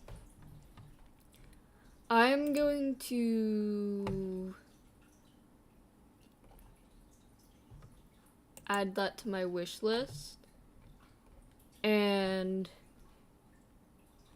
this may be one of the first things I get when, like, if I get money for my birthday. I'm absolutely going for this. This is really good game. I totally recommend it.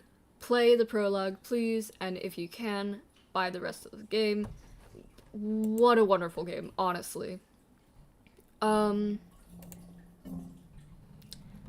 do want to see what would happen if... I want to see what would happen if we just run away.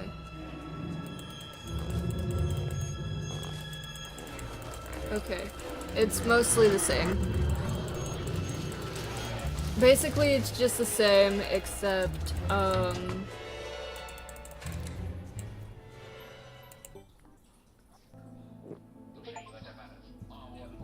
okay. We've done this. Oops, oops. Continue. Sorry.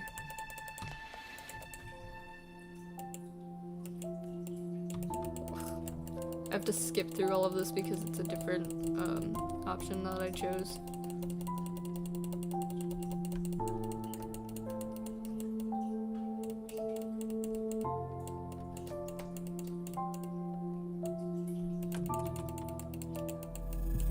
Ah! Keep accidentally pressing the right mouse button.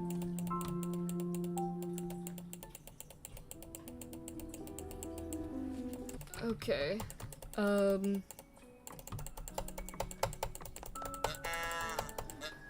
Turn on. Yes, yes, we know. Click through, goodbye, goodbye.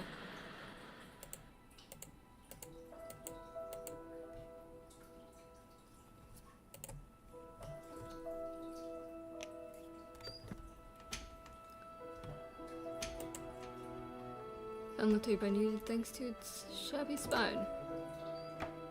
Wait. Never mind. You spent the evening with your sister. Drowsiness attacked me while I was squatting. Me and only a flying above the floors. My little sister laughing, her smile becomes more and more forced with every passing second. And as the clouds underneath us, heart bearing shape as a pine top.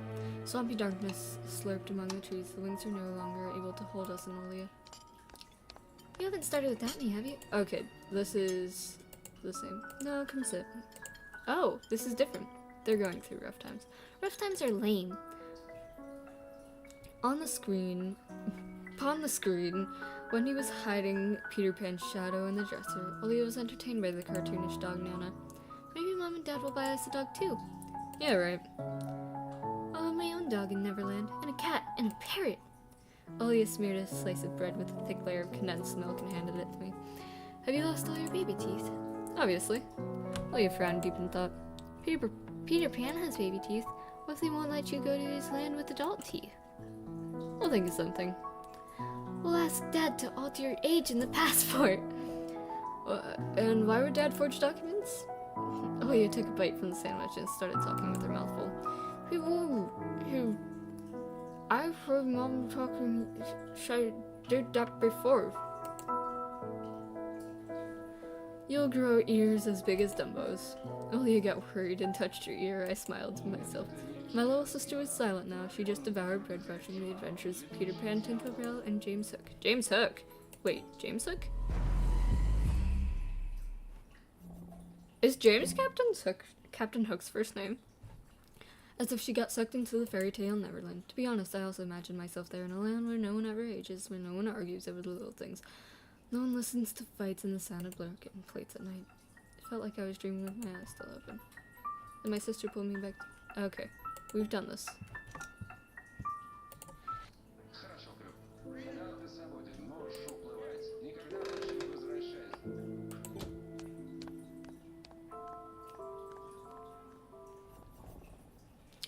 Okay, that was an absolutely wonderful game.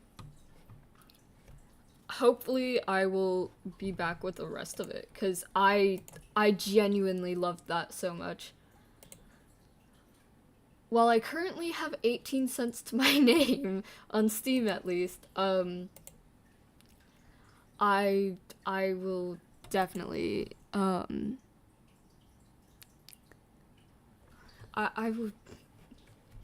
I will be coming back for this.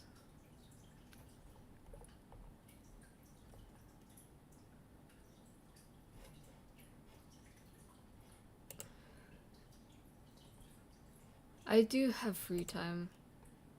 I guess I'm gonna play the Colonel Sanders dating sim. I am rich. My 18 cents do so much. Blush Blush. Wait, is Blush Blush? Blush Blush is free? Sorry, I've heard of this. Is this what I'm thinking of? It is.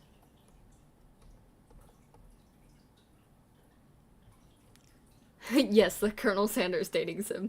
That is real. That is words that I just said that are correct. And true. And yup.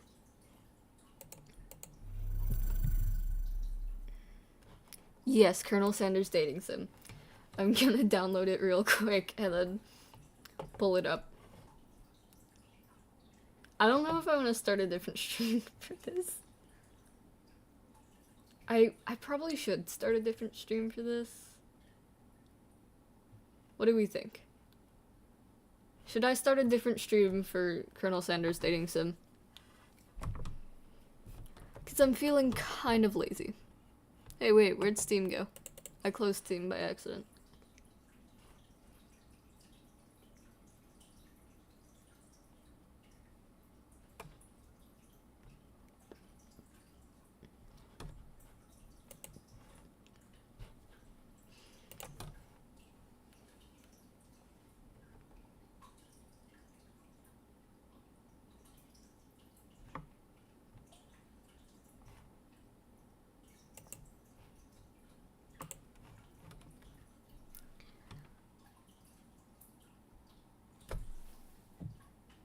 Then I won't.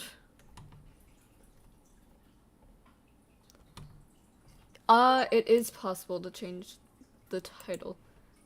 Okay, why did that complete download but not my Colonel Sanders dating sim? Wait, where'd it go? Oh wait, I see it, I see it. Oh, it's still downloading. Why is it so big? Yes, I can change the title, I think. Yes, I found it.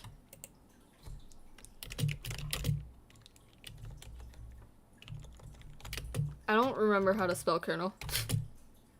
It's okay. We have autocorrect.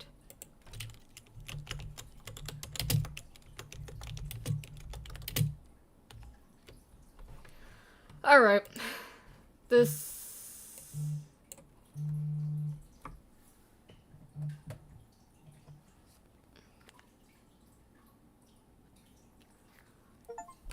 Oh.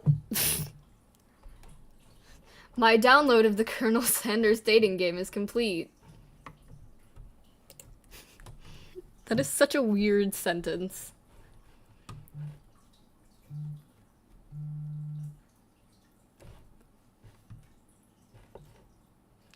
Now, where is it? Oh, I found it.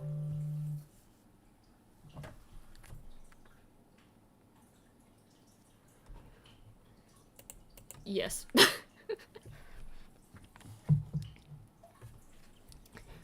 Okay, I just gave it permission to... I don't know what it's doing, so...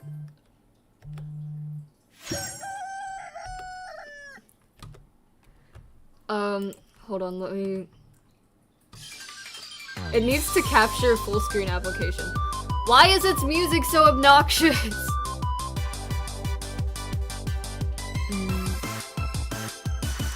Game capture.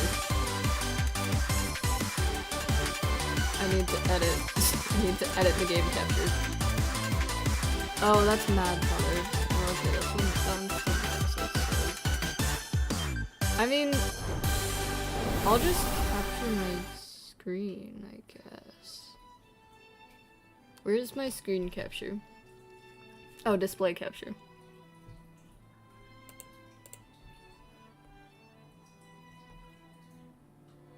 Why is it not working?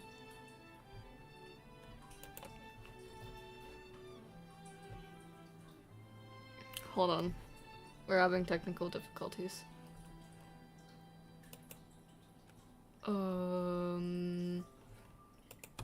Okay. We're adding a new capture. Game capture.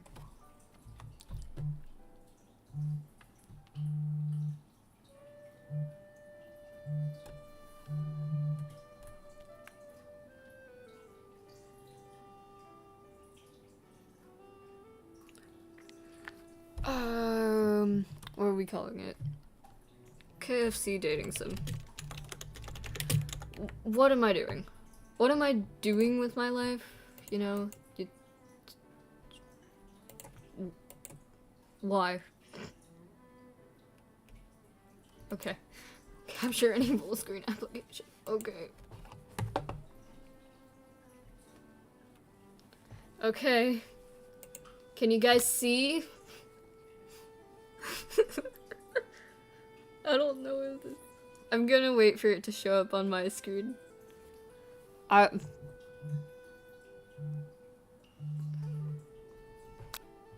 What is this? What is this?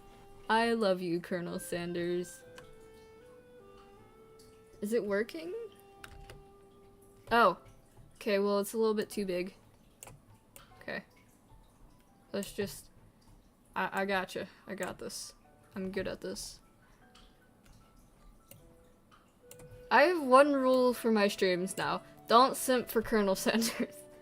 That's my rule. Is my PNG tuber like being crunchy? He's so beautiful. Okay.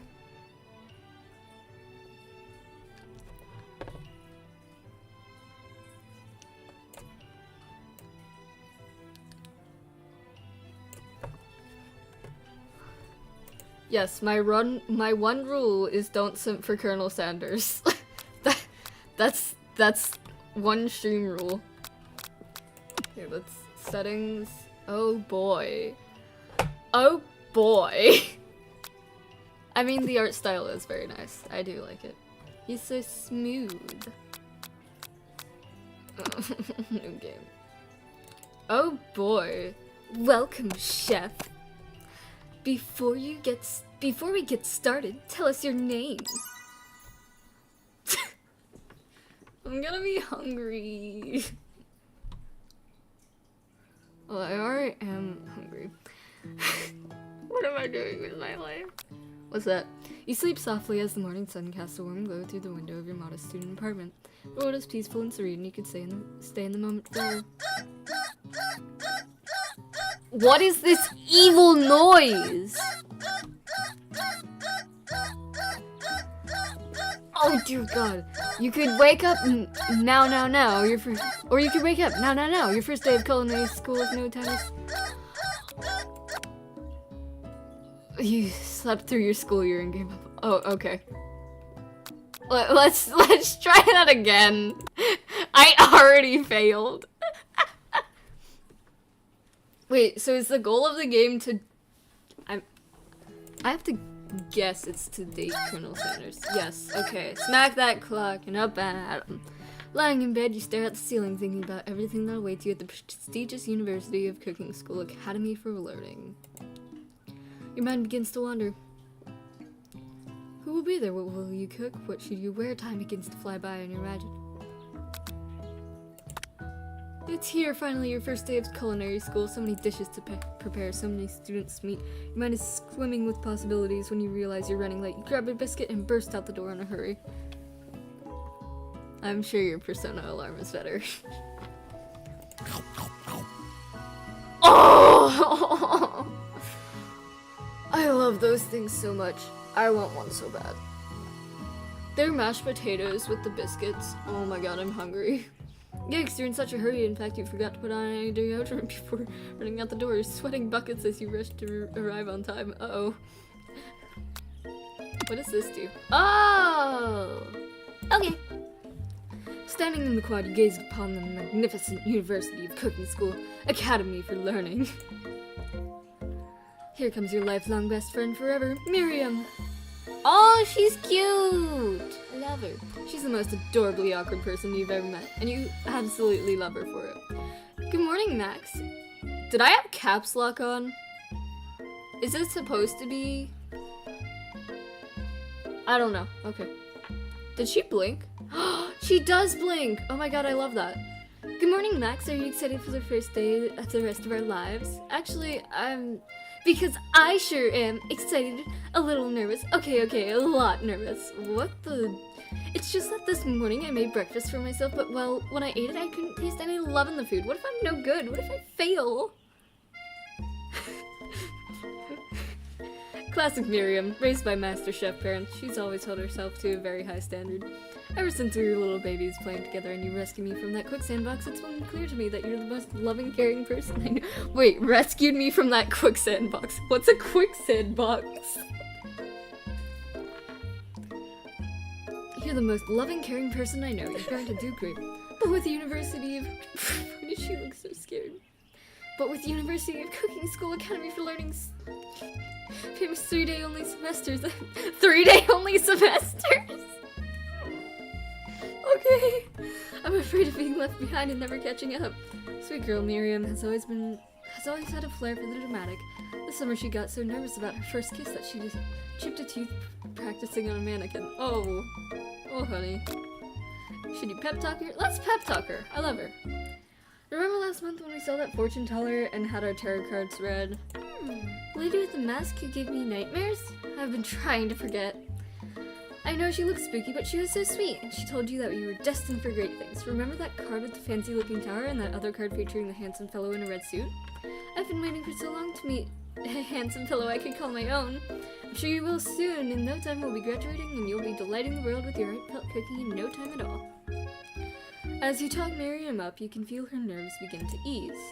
You know what? Maybe everything will be okay. After all. And if not, at least I have these killer bangs. You do. Can you believe I cut them yourself? Yes, I can. You can definitely believe it. It's okay, Miriam. I've done the same. I cannot believe it. Before you can get another word out, you're rudely interrupted when someone smacks your books and custom engraved measuring spoons out of your hands and onto the ground. Hey!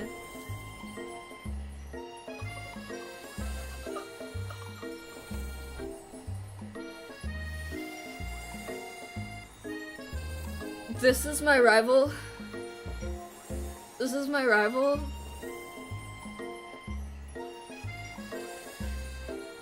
Chat, how do we feel about enemies to lover tropes?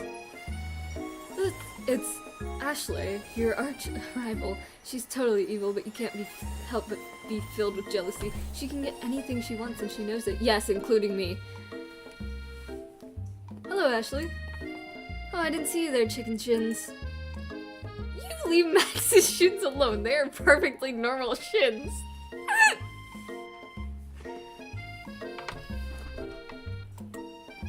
Ugh, you can't stand Ashley. Even her name is annoying. You know for a fact that it's Ashley, but she had to add extra letters to make herself feel better than everyone. If anyone here knows what perfect shins look like, it's us. What the hell does that mean, Miriam? We're not going to let you or your weird insults get to us. Across the quad you see Ashley's best friend, Van the Man, has stopped to look at his own reflection in the mirror. His pants are so tight you can see him casually working at his glutes while he styles his hair. No lie, they're rocking glutes. Van.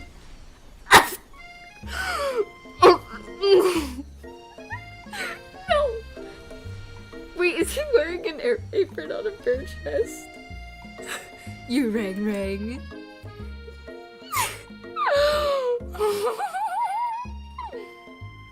Oh my god! Oh my god! I can't. You've never been sure what their arrangement is, but as long as you've known them, Ashley and Van have been just as close as you and Miriam, but substantially more devious. Can't believe that University of Cooking School Academy for Learning. Yes, he does look like a JoJo's character. That's what I was thinking, actually. That was exactly what I was thinking. Ever allow people like you to attend as students? I know, right? You think they just hand us our diplomas now? Or maybe hire us as professors. You amateurs could learn a lot for us. With the first day of school about to start, there's no time to properly tell these two off, so you resist the urge. Let's go, Miriam. See you later, losers. As you approach the door, you see a goofy-looking kid pushing hard against the window directly next to it.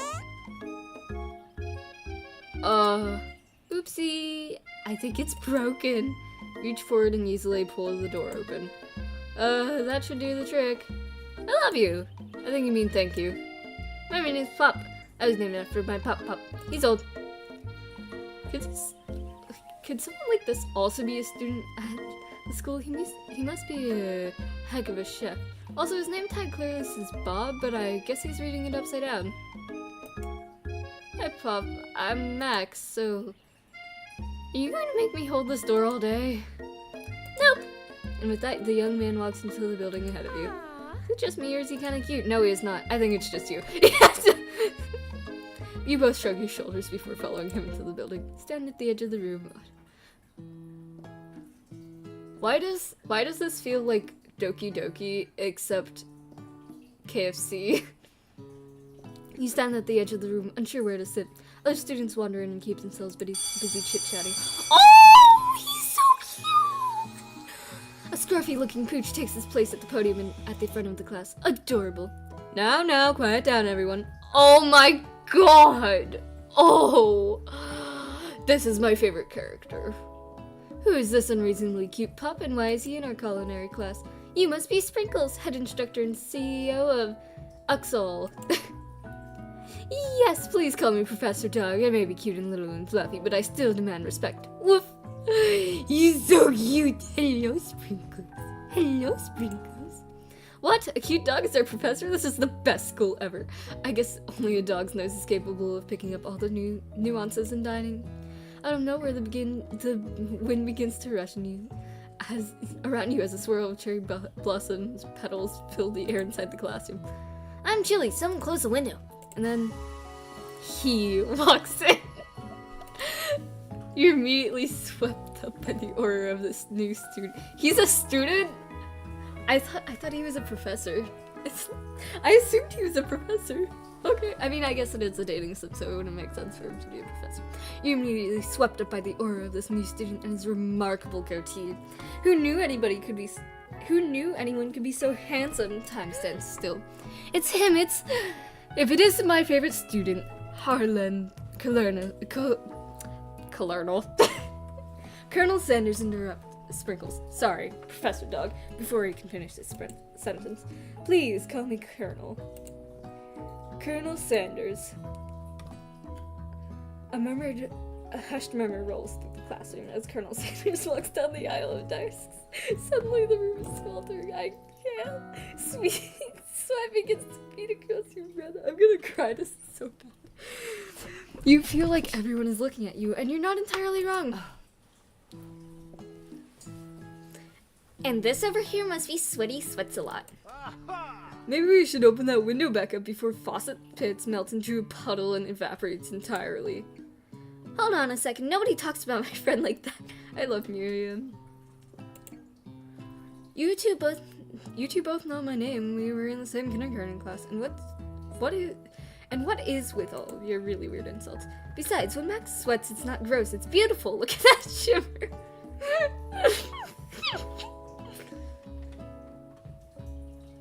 Miriam, I think there's something you're not telling us.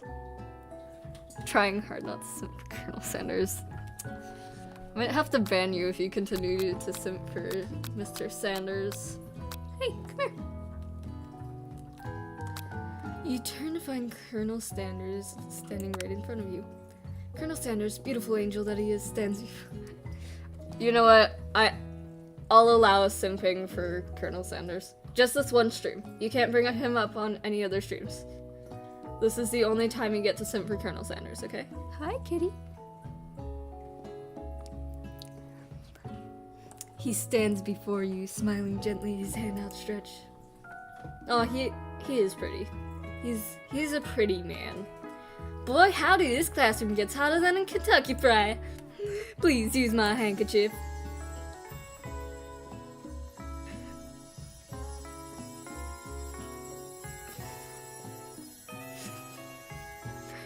Sorry, I kind of just have to admire this.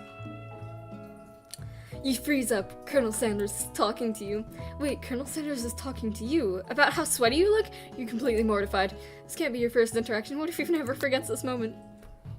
How will you respond? Take the handkerchief. You stretch out your hand.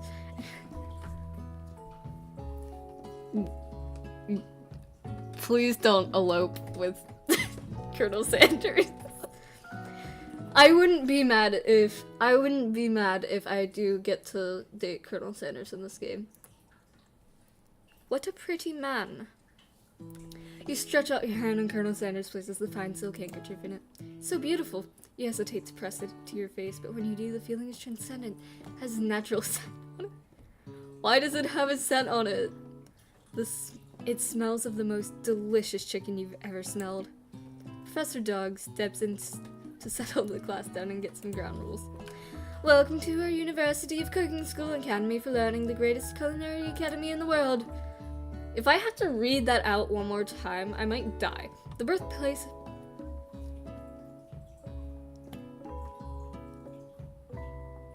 Hold on, give me a minute to stop dying. The birthplace of culinary legends past, present, and future. Many challenges await you. There will be tears, there will be blood. There might even be really adorable tiny food. And when all is said and done, there will be a battle! You will lift your sporks and compete in the broom cooking arena. Okay. Just then another student enters the classroom and interrupts the professor's rousing speech. Hi guys, sorry I'm late. I hope everyone had a good summer. I really miss... Quiet! Late to class is bad enough, but interrupting my monologue? You're on the fast track out of here, young man. Are you sure you're even in the right place? Don't you recognize me? This is my 3rd year in the school with you as my teacher.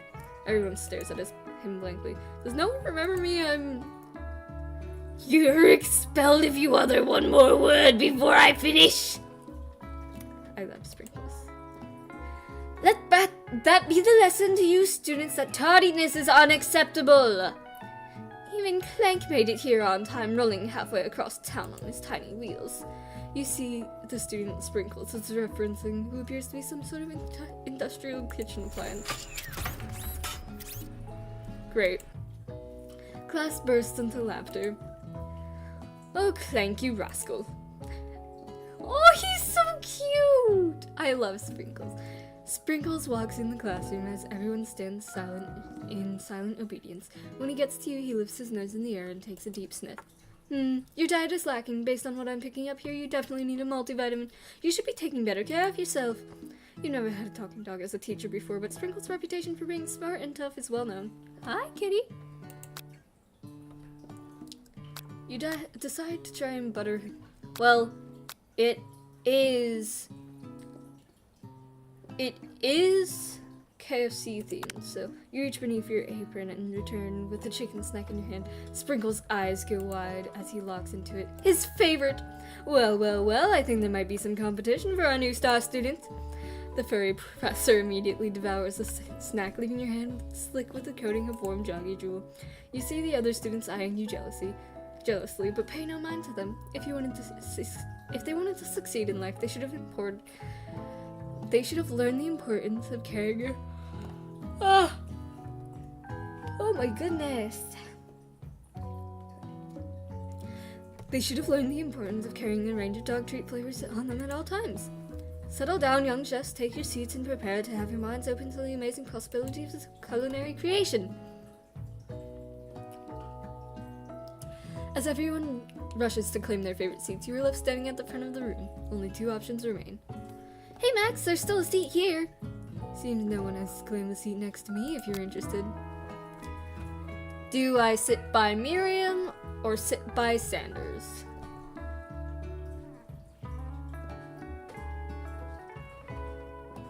I mean, it is a dating sim. But what if I could also date Miriam?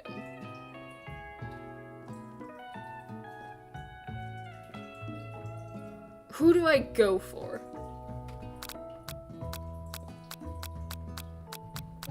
Can't even do a poll this time. Okay, Colonel Sanders. You move to take your seat by Colonel Sanders. It appears he brought no books, pens, or pencils. However, his perfect upright posture shows off a seriousness that makes you confident in his desire to learn. Thanks for offering me the seat. I've only had 2 rules. Do all you can do. He's giving Markiplier. Do all you can do, the best you can. It's the only way you ever get that feeling of accomplishing something. That's so inspiring. A little off topic, but if you ask me, but okay. As soon as you've settled into your seat, the professor makes an announcement. Think fast! Time for a pop quiz! Yay! A quiz about me! This incredibly important, surprisingly short quiz will tell me if you are ready for life at the culinary school. Keep your knife sharp and your focus sharper. Here comes question 1. If train A is traveling to point B, extremely looking at you, Pop. That's right.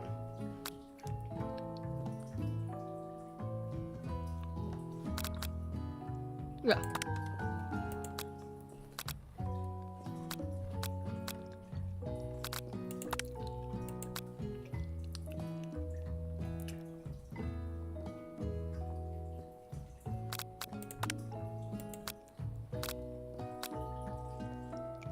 He is the best boy. Hell yeah. Be honest, did you cheat? I did not.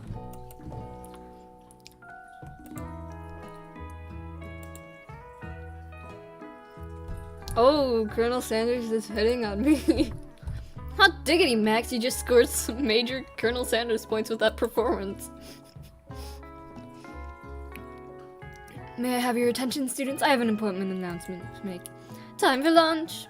Well, the cafeteria is as nice as any restaurant you've ever eaten at. Makes sense that the school is dedicated to cooking would also be serious about eating. What is it?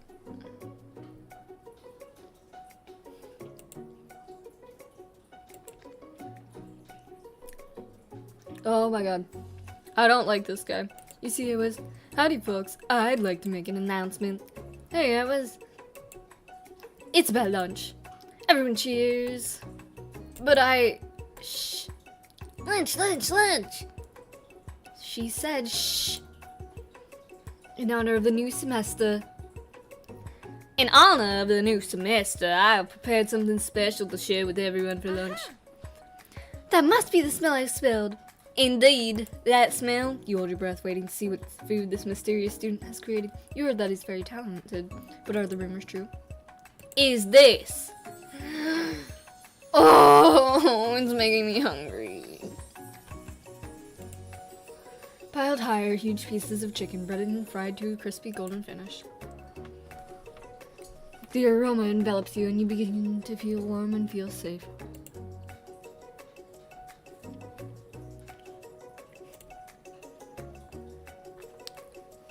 Your stomach begins to rumble as if to say, stop thinking, start eating. For years I've been developing a secret recipe for the perfect fried chicken. By my calculation, less than 11 herbs and spices are required to achieve the perfect balance of flavor.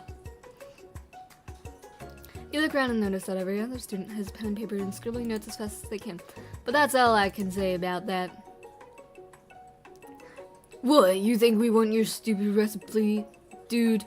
Pshaw, nah, my dude, nah.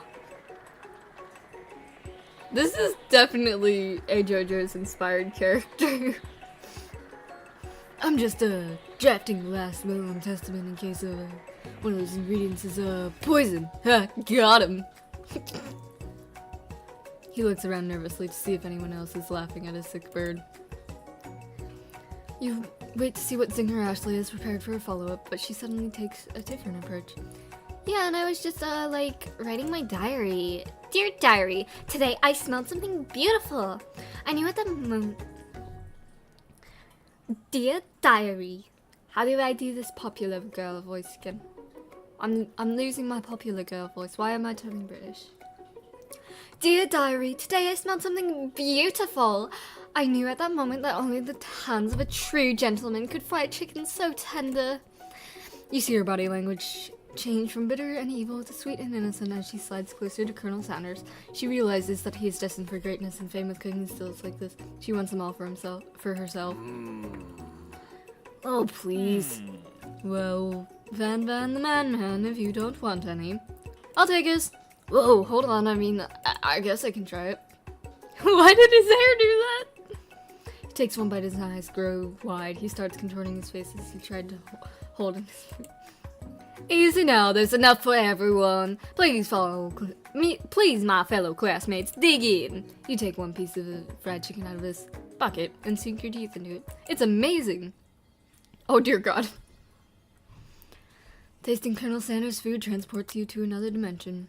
Alone with your taste buds. Oh. My mouth is watering.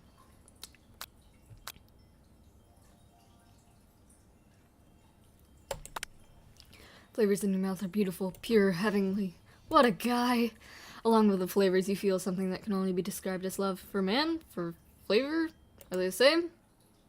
After tasting his food, you get some one-on-one time with Colonel Sanders. Yay! Colonel Sanders smiles ever so softly as you approach. He stops what he's doing and allows you to break the silence. Colonel, I was wondering if I could talk to you a second. Anything for a fellow chef. What exactly was on that chicken? Ha ha ha, how about to come out and ask? It's an idea I have for a new combination of flavors that will make me my fortune and establish my legacy for all time as I... Sorry, I can't... Every time I start taking this seriously, I remember that it's a Colonel Sanders dating sim. As I open a chain of highly successful fried chicken restaurants. No big deal. It's just you and me here talking. I can keep a secret. In fact, I've got some of my own that I'd be willing to trade. What's the rush? The semester is only getting started. We got 2 more whole days to get to know each other. He's clearly not going to give it up so easily, but it doesn't hurt to be persistent. You know what they say about secrets, Colonel. Shouldn't letting be fun. You got moxie, I'll give you that. Colonel Sanders looks both ways to make sure you're truly alone, then he leans in. You can feel his warm breath as he whispers. Just one ingredient. Just one ingredient, but you can't tell I use... It's something my great-grandmother taught me. Wow, you never have guessed that. In fact, I'm not even sure you'd get some if you searched. While you're wrapped up in that huge revelation, you know that Colonel Sanders has disappeared while everyone else is still in the cafeteria. You decide to look for him. You find Colonel Sanders outside, standing in the quad. Oh, it's you again. Howdy. Sometimes I like to come outside and look at the school buildings. I think of how my story will continue on after I graduated.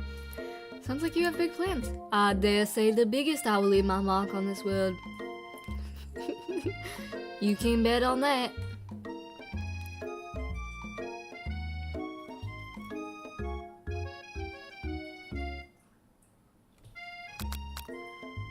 Alone together for the first time, you figure now is the perfect moment to show your personality. I've just wanted to tell you that I really enjoyed your food. I've got his attention. Flavors are complex but comforting. The interplay between salty, savory, and peppery was perfect. I appreciate the compliment, Max! That's how I should say my name from now on for this. I'm sure you'll be a big success. I know we only met today, but I'm starting to get the same feeling about you. We should get back inside and the next lesson starts soon. Stepping into the massive cooking room. Do I get to cook? The afternoon lesson will take place. Each student gets an oven and all the... Oh my god, yes. Look at this place. It's magnificent. Finally, we get to show our stuff. Oh, wait a second. Oh no, we have to show our stuff. What if I totally blow it? You're not going to blow anything except maybe kisses for the crowd. Except maybe kisses to the crowd of fans you're going to earn when you... with your signature adorable tiny food creations. Welcome, students, to the cooking arena. For today's lesson, we will be cooking with partners. Hurry up and pair off. Naturally, Miriam looks at you, but Annabelle... No, go with Miriam. Stop. Maybe I should take back what I said about simping for Colonel Sanders. I'll ban it again. Naturally, Miriam looks over at you, but unable to control yourself, you pounce on Colonel Sanders. Hey, Colonel, would you like to tackle this lesson as a team? As a team of 2? That is, me and you, if that wasn't clear. Wanna be my partner? Sure, Max! I'll prepare our station. Without a partner, Miriam is left standing all alone. 2 different students quickly take notice. Hello, new partner. Beep boop. Zzz. Oh no, my two potential partners. Oh my, two potential partners? I'm so sorry, gentlemen, but I don't know who to choose. Looks you are left. I'm not picking Pop.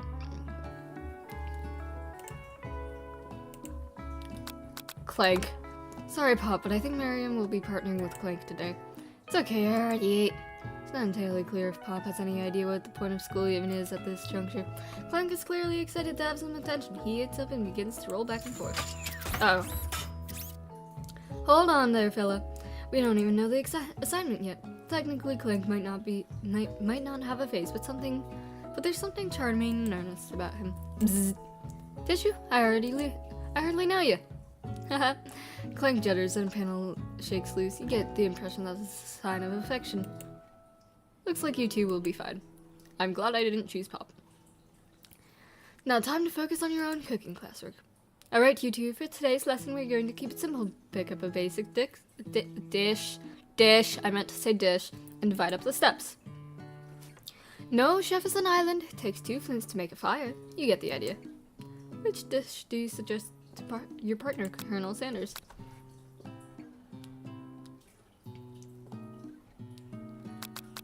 Oh, I've always been something of a down-home chef. I was thinking we could make something warm, inviting and comforting. Maybe mashed potatoes. And gravy? I couldn't imagine one without the other. Colonel Sanders casts a coy look at you, causing your whole face to go beet red. Embarrassed, you quickly turn away. I'll go get the potatoes. No, please, let me. Picking perfect produce is a passion of mine. Looks like things are getting pretty fresh around here. Does someone have a crush on Colonel Sanders? We're just cooking partners. Mind your own business. Sanders' heart is my business, and you better keep your fingers off my man. Did someone call for me? Ugh, no jeez, Van Van. While I'm over here crushing Max's dreams, you're supposed to be taking care of our classwork. That was the deal, remember? I can't with Van Van. I'm sorry. Colonel Sanders returns, arms full of peeled potatoes, tosses them into boiling water and turns his attention to you and your old friends. Oh, howdy there, Ashley Van Van. Are we working in the quartet instead of a duet now? Actually, no, it looked like Max was struggling, so we offered to give him a helping hand. You know how it is. These young amateur chefs need a lot of mentoring. I was going to say, Colonel Sanders, maybe I could also teach you a thing or two about fancy food. Maybe one day you might be able to get up to my level. Doubt it. Don't be so rude, Van Van. Personally, I have no doubts whatsoever about Colonel Sanders' ability to concoct creations of worthy admiration. After all, your fried chicken was quite spectacular. But Colonel, if you ask me, I thought I might make a better partner of yours than this thing that has positioned itself at your station.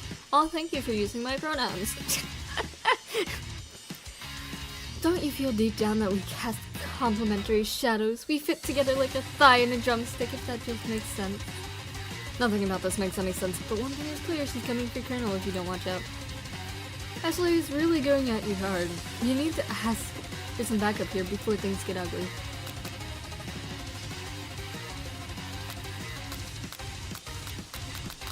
Miriam. Turn to Miriam. As soon as you find her, she senses it and looks back. This girl's friend in need Raiders is second to none. She immediately comes running over. Is somebody there threatening my friend? I'll destroy them! Actually, I think that Ashley and Van Van were just leaving. Leaving you in the dust, vis-a-vis,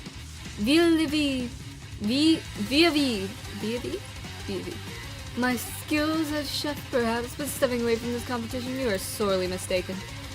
Miriam, you are a loyal friend, but Max is my partner for today's activity.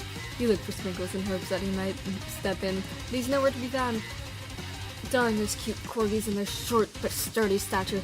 You look down at your station and realize that in your attention, your hands have been cooking on autopilot. Okay.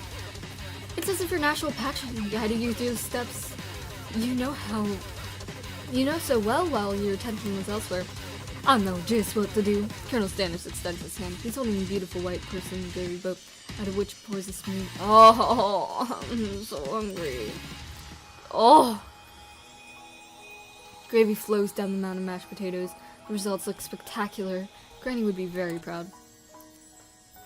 Colonel Sanders holds out a spork to you. You reach out and grab hold of it, but he doesn't immediately let go. So romantic. The two of you stand holding the same spork, and for that small moment, all the madness and pressure in this crazy world stops. Your eyes lock. The moment is electric. Time stands still. If you love something, set it free. Together you dig the utensil into the mashed potatoes and lift a heaping sporkful up. When you see Ashley has the sinister look, you know she's plotting against you to be with Colonel Sanders. What is happening? And then with rage and without thinking, you fling the sporkful of mashed potatoes right into Ashley's stupid, beautiful face. Van, do something!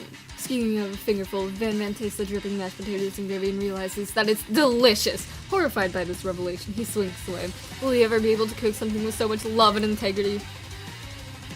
Hold on right there, Max. We do not waste food in the broom cooking arena. Colonel Sanders, I expect better from you. If you throw one more spoonful, you both better be prepared to eat it from wherever it lands. Can I have potatoes, face? Van rushes over, a covered dish in his hand. Mashed potatoes and gravy, pathetic. In just a few minutes, I prepared a full meal. Gaze upon my specialty. Why is it on an axe? Braised tentacle of octopus in my silky saltwater sauce. Ew. Placed on a battle axe blade, forged by my supreme chef ancestor. You've ignored me for too long. In the sense now it is I who will have the first bite. You will look on with envy. Interrupting student rushes at Van and swipes a bite of his signature dish right off his plate. No, don't! Something about this dish doesn't strike my nose quite right. I think the octopus was fresh and may have turned in the process. The results could be toxic. It's too late, it's been eaten. I think I left something in the oven. Oh, it feels so good. It killed it! Okay. Everyone step back, do not take another bite. When you look back at the plate, the rest of it is gone. You notice the tip of the tentacle being slurped up in Pop's mouth. Pop winces in pain for just a moment. Then is almost immediately back to his obvious self. Oopsie! Tastes like poison.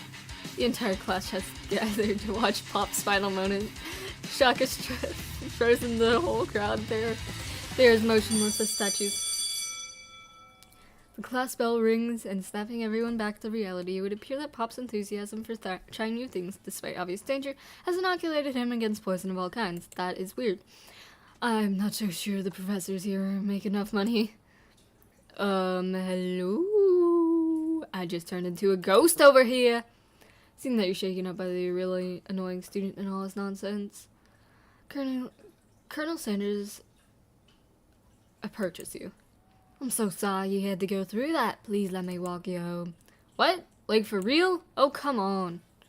You follow Colonel Sandals out of the room. Colonel Sandals? At night, the school building has taken on another vibe entirely. It's dark and more than a little spooky. Colonel Sandals. This is a really slow progressing dating sim, and it's bothering me. Guardian goes, speak softly. Those mashed potatoes you made in class today. Before you go on, I want you to know they're not a great representation of my skills. I didn't even realize I was making them. They were amazing. Tasting them reminded me of why I became so passionate about food to begin with. Colonel Sanders is getting choked up. Cooking is obviously important to him in a way that you find inspiring. Now might be the perfect time to tell him you're developing feelings for him. No, it is not. Colonel Sanders? Yes, Max. There's something I need to tell you. Hold it right there. There's something I need to tell you first. Oh, jeez. You see, when I was just a boy, I had a dream that one day I would be the greatest chef the world has ever seen. And every day since, I've been working toward that dream day and night, never stopping, never resting. Also lifting a lot of weights, like so many weights. We should follow our dreams with all our hearts, that our souls may grant them like wishes floating on a shooting star. Hey, you just shut up. I'm the one here to say inspirational stuff and be the star of the story. Are we forgetting your cooking literally killed a guy? You can't prove that. I also saw you kill that guy. What was his name? Someone in the distance you hear a long sad sigh. Forget him, we're talking about me. I'm the hero. Wait. There's fighting? The spork monster is here to fight a hero. That is the ugliest thing ever. I think I left the fridge door open. Later, nerds. How dare you start me just as I was laying down my guard and connecting with another ship on an emotional level? Be afraid, be very afraid of me because I'm a monster. See? Is he rhyming on purpose, or is that just a coincidence? Before you can discuss syntax any further, it's a turn-based fight sequence. Yay, what will you do? Let's attack. Which attack will I use? Cook with love! It does 1 damage. It just got real! This attack really upsets Spork Monster. Spork Monster goes on the attack. They spit hot gravy at you. You take 1 damage. I'm gonna defend. Instead, defend. Which defense will you use? You continue to stay back and enjoy whatever comes your way. Seems like a pretty weird strategy, but okay, sure. You do you. Oh, they grow larger and more intimidating. How will you respond? Attack! Cook with love! Ooh, 2 damage. Uh-oh. Cook with love.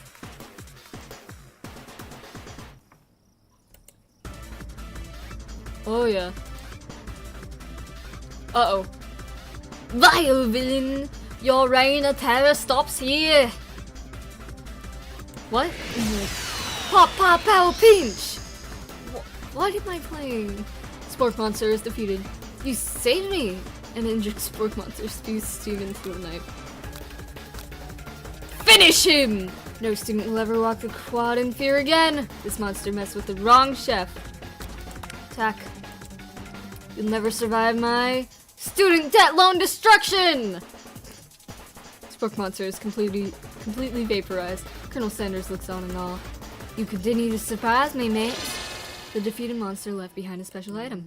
Appears at first to be a cookbook, but upon closer inspection, it's so much more. It's a book of magic spells with a golden chicken on the cover. Uh-oh. You open the cover and find a library card tucked inside. I hope this turns into a horror game. Last name to have signed it out is Borko. Borko. That sounds strangely familiar. Your blood is pumping as you stand in the quiet of the night, holding the mysterious book in your hand. As you come down from your battle buzz, you realize that your final attack has left you completely depleted. The world around you begins to fade away. Without any energy to keep your eyes open, the darkness overtakes you. Is this my bedroom or Colonel Sanders' bedroom? The image of Colonel Sanders flashes before your eyes as you fall asleep. He must have helped you get home in your tired state. You don't know if you could have made it without him. What a guy. You want to thank him, but you don't have the strength to utter a single word. You feel your covers being pulled. What is this? Good night. Good night, my Colonel. No. Instructing your love dreams are weird. What? You awake on day 2 and attempt to process the wild visions you had. Were they memories or promotions? And then there was that secret ingredient that Colonel Sanders went ahead and told you outright. Not much of a secret, huh?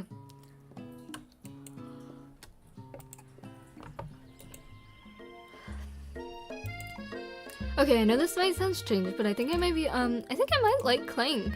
Like him, like, he's an oven! I know it sounds like it's moving too fast, but there's something about him. I feel like I like him. I'm so glad I didn't choose Pop for her. We got to talking after class, and he's actually a totally sweet guy. Not only that, but he's really smart. He told me all kinds of stories about Colonel Sanders. Did you know that Colonel Sanders was the most popular kid in his high school? No, but that does make complete sense. Yeah, but he was so popular that he was voted prom king at a school he didn't even go to, and also the convertible that he himself rode in at the front of homecoming parade. I'm thinking maybe something got lost in pressure cooker language translation there. Either way, it'd be best if you took it slow with this new boy, like I am with Colonel Sanders. You and Colonel Sanders, the coolest guy in school, the most famous student to ever attend University of Cooking School Academy for Learning. You're a thing now? We definitely connected yesterday. Sure you did. You're great. Why wouldn't he be into you, I guess? Laughing at the implication that you and Sanders might be a thing is definitely not cool. You are great. You have an idea about how to prove that your love is real. Please don't. Well, if he's not into me, why did he tell me one of his secret ingredients? Your bestie's eyes light up. A secret ingredient? Yeah, I just said that. A secret ingredient. Is there a drastic echo in here? Miriam checks to make sure you're alone before continuing.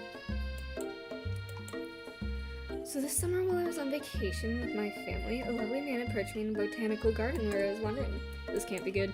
He told me all about his passion for spices. Secret spices. The man even gave me some to show me what he wanted. He said it was a powder created from super duper rare dried flower petals, and that if I did him a big favor, I could have some of my own. Please, Miriam, don't tell me. So I filled my suitcase with them and brought them home. He was so nice. He even met me at the gate when I arrived.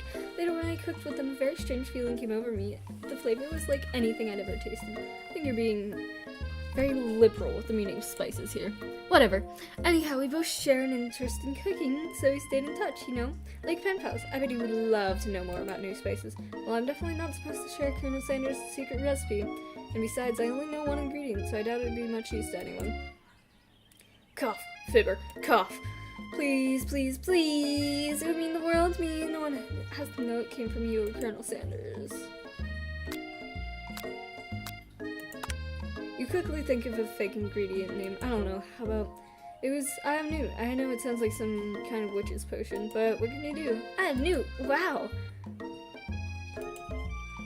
However, she immediately turned. That's probably not good.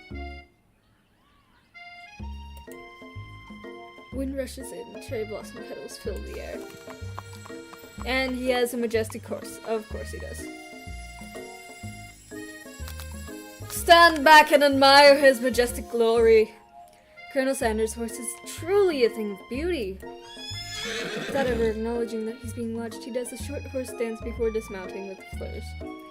He then slaps the beautiful creature gently on its rear, sending it running to the countryside. Okay. I didn't realize anyone was watching. Don't worry, he knows his way home. You attempt to compliment... What a horse of full beaut you have. I mean, what a horse of full beaut you... dang it, that's what I just said. Being good friend Miriam attempts to cover for you. Oh, Max just really gets nervous around people they like. What? This is not helping. I mean, he got food poisoning and we're up all night. It was gruesome. You should have seen it. She gives you a wink and a smile, as if to say situation handled. Can't blame a girl for trying. And with that, Colonel Sanders disappears into the school, leaving you and Miriam to follow.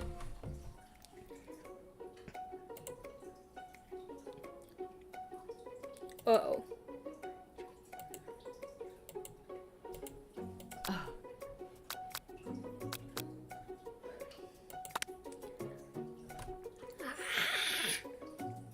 You sit near the rivals, but leave your back turned to them. You even hear Van Man mutter something that sounds a bit like a magic spell. However, he notices you eavesdropping. You try and cover your tracks and improvise an excuse. It's time for class and you're distracting the rest of us who want to learn. Now you've upset them. Oh, and you're the emperor of cooking, are you? You make the rules? I'm not sure you'd know a good meal if it ate you. Being the best chef in the... My throat is dying.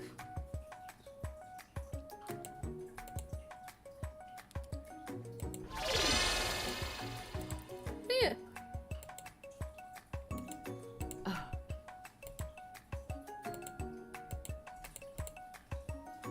We're playing hee-hee before you can... It's time for class. Beep beep. Clank must be running late that he's in such a hurry he rolls right over Van Man's meeting fit. Hey, watch it, bucket bolts.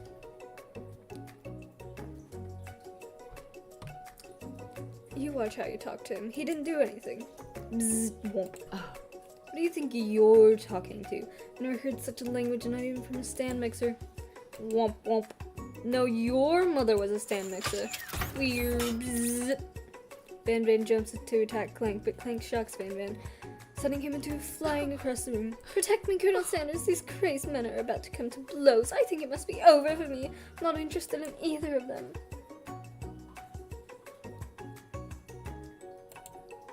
Gentlemen, hold yourselves. Save it for the arena, at least. Or don't. Honestly, what do I care? I got lofty career aspirations to focus on. Maybe I can help you with your business plan. Just then Sprinkles arrives to signal the true start of the class day. He's panting, which doesn't seem that abnormal. He's the professor, but he's also a dog. Students, please take your seats. I apologize for my late arrival. I spent the morning chasing a car all around town, and my tiny legs are very, very tired. But I'm here now, and you're ready to learn. Rub his furry dog belly, he loves it. After he catches breath, Sprinkles regains control of the classroom. Without further ado, we'll review the global history of my favorite fowl, the chicken.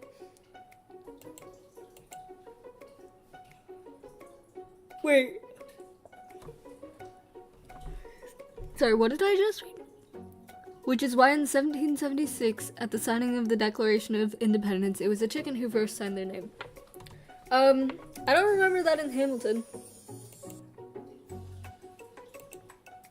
Well, Max, naturally this appears to you to be a simple platter. Sample platter. Brightly colored pepper. Oh boy. My friend. Ooh. This guy again. To give you some important message. Ooh. You must avenge my death and fulfill your destiny. All you must do is... I was trying to say, fulfill your destiny. All you must do is... Sorry, I think I've still got some spice stuck in my throat. It's fine, I'll work through. To fulfill...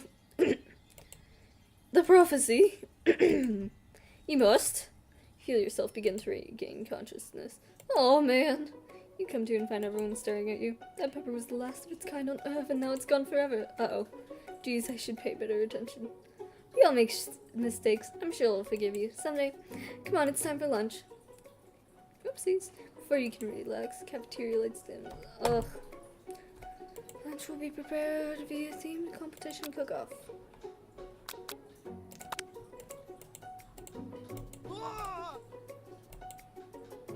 Good one, Van Van. I like your gumption, Max. I'll be watching your performance. Now, students, please settle down. This is a lunchroom, not a sportsing court. I don't know, a little sense you really say it. At least not until we turn on the timer. That's what I'm talking about. Aroo! I stand corrected. The hard way to builds solidly a foundation of confidence that cannot be swept away. That's an original quote by me, in case anyone was wondering. I hope its message lifts you to victory. Like a diamond, I was formed under pressure, and now is my chance to shine. I would defeat you myself. There is a bug in my face. You had his yeah. Boil some water. Okay.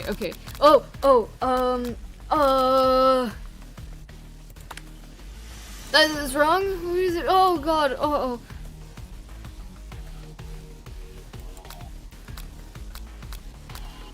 he said he used 11.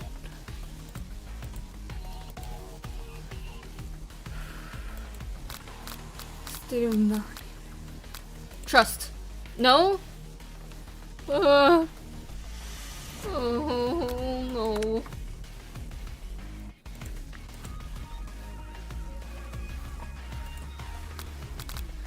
Where does it come from? No. Okay. I'm really bad at this. Ugh. Okay. Trying again.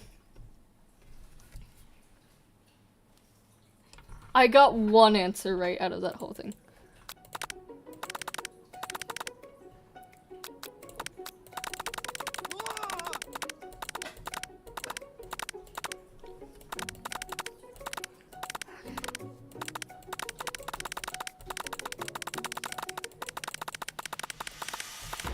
Okay, nope.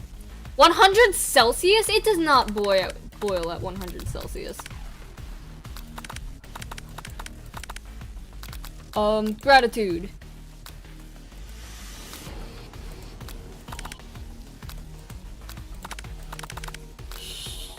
Shoulder of Orion. Okay.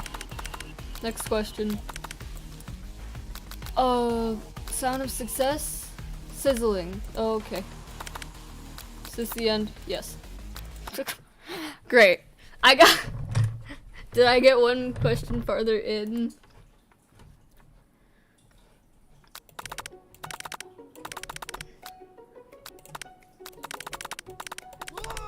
I'll get this.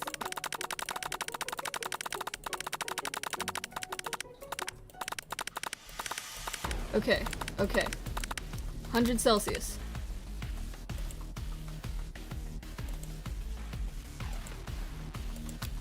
11. Gratitude.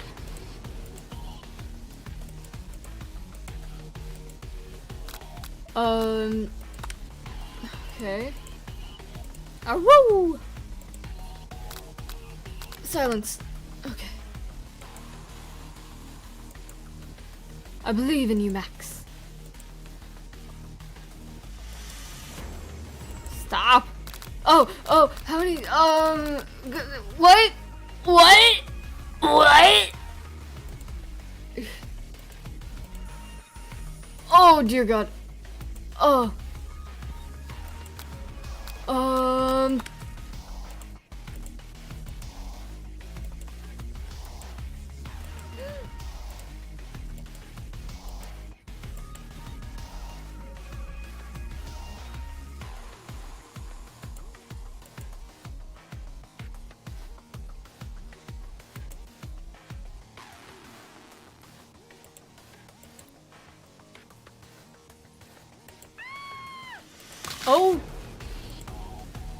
Okay.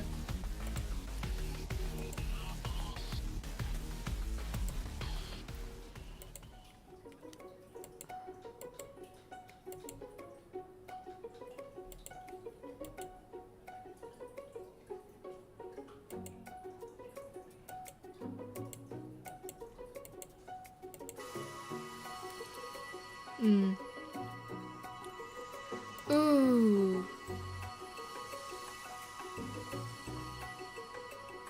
Oh.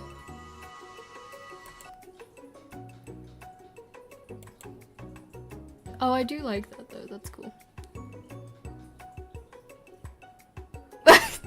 I didn't notice you yelling at me about boiling point. Okay, listen, I don't know cooking things. I am scared of the oven.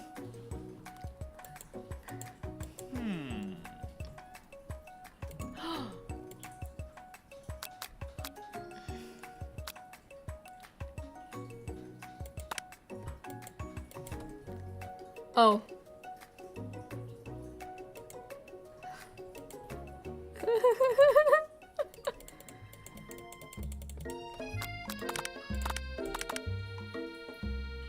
I mean, listen. Shush.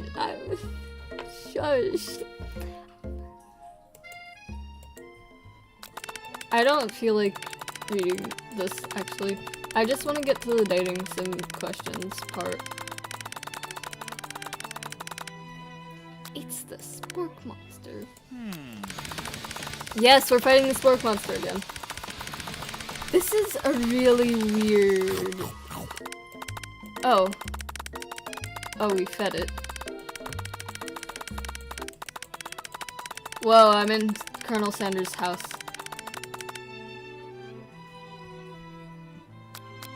Reveal.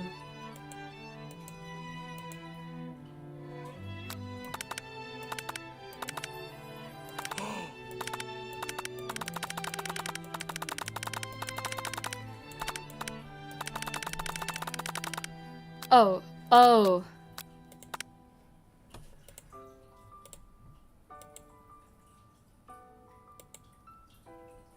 Can chicken be prepared sashimi, right? Style?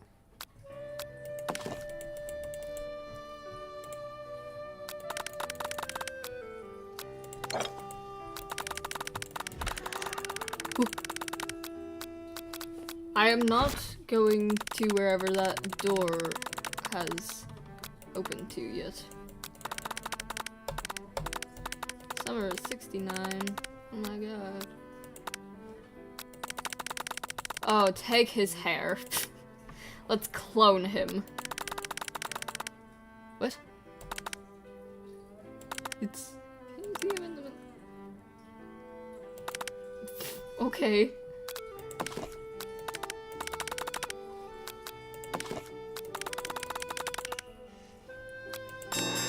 Whoa.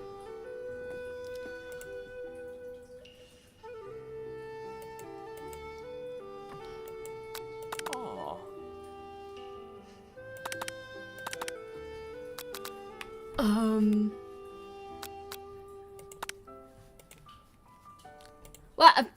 You gave me the option! You gave me the option!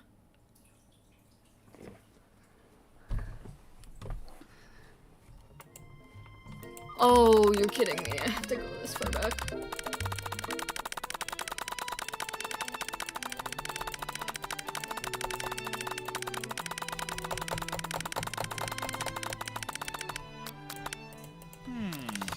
So, make sure I save when I'm in Colonel Sanders' house.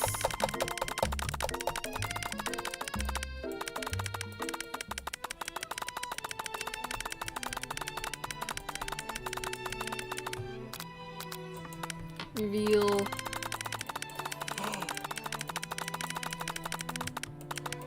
Okay, okay, okay. There's no save option. Okay.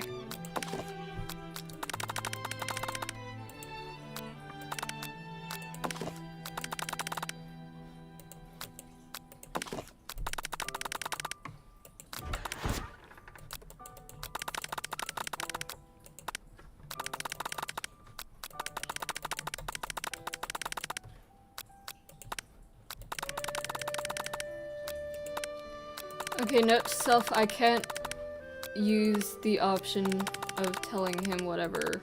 I don't remember what it was. Aw. Okay, yeah, I can't take this option. Fess up and tell him the truth. Give to Phil. Okay. No. No. Colonel?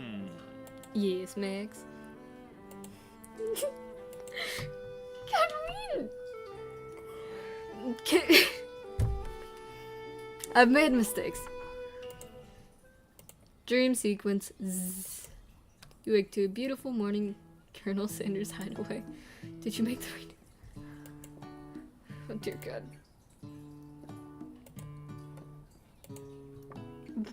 Whoa, okay.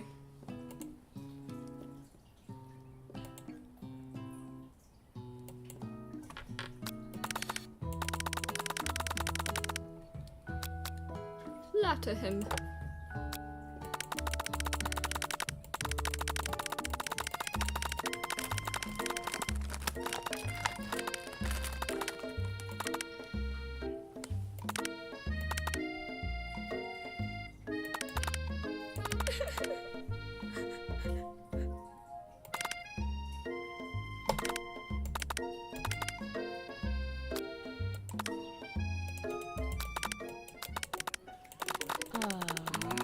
There's too much reading in this game.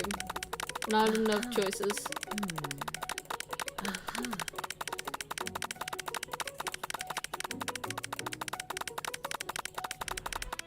Oh. Cast forbidden spell.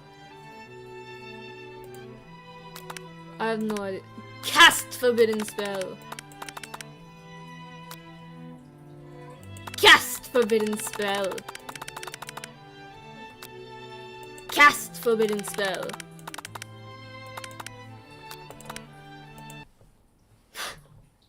Did I just game over myself? I was reading none of that. No. Oh, I just game overed myself.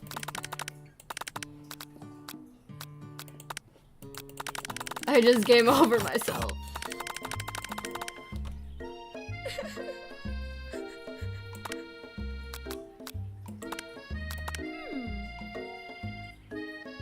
Figured out that if you hold this, it just skips.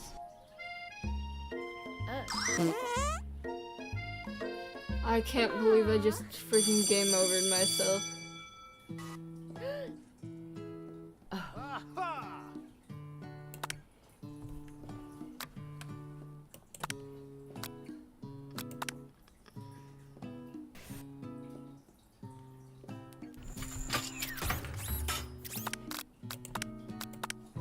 It's okay, I know the right choices, so I can just quickly skip through this.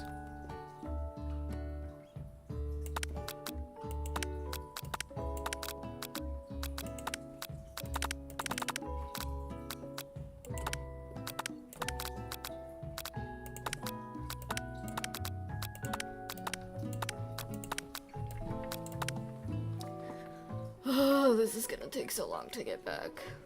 Aha!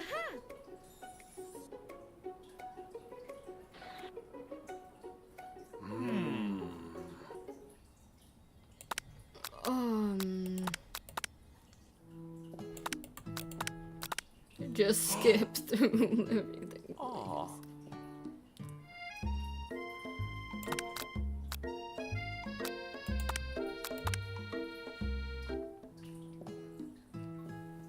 Aw. Like,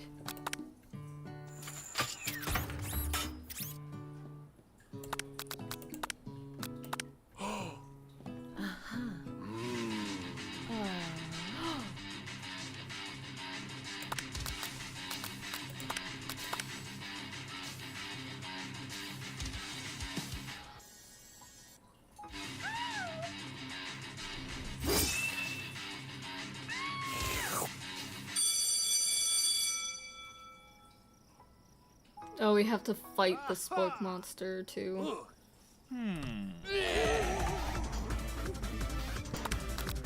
Attack.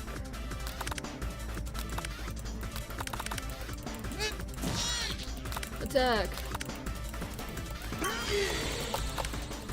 Attack. Attack.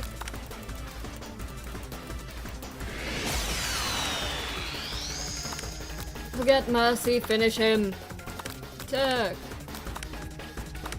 Student loan debt destruction.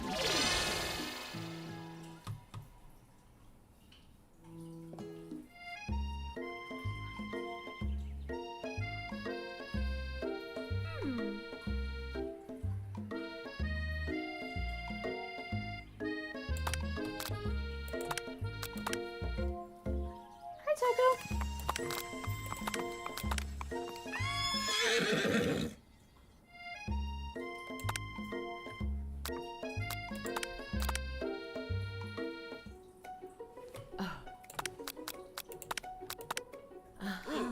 I am choosing slightly different answers.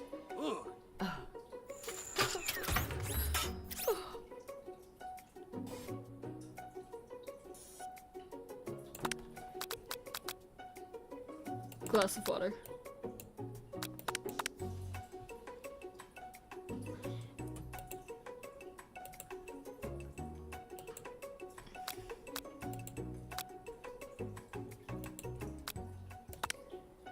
Oh, here we go again. Okay, hopefully I remember all the 100 Celsius. 11. Gratitude.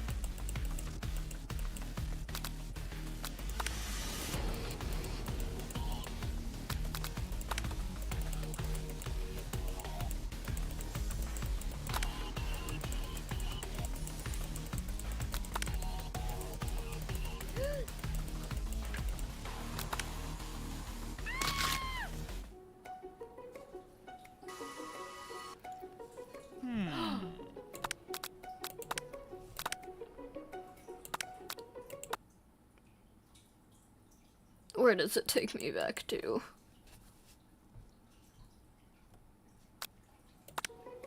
Oh, I have to do this again.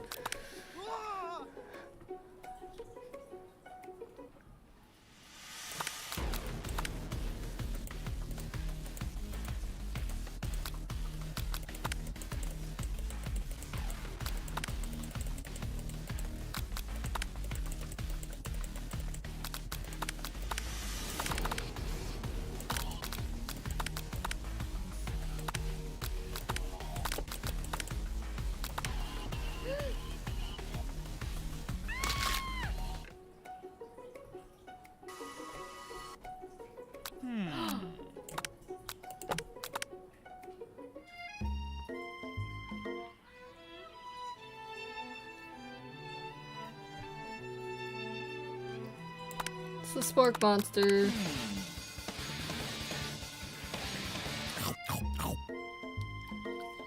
I just want to get back to where it was before. Okay, okay, leave. Reveal.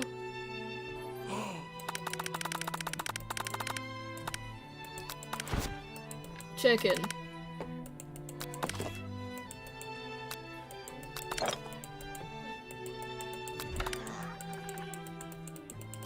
Go in. Aw.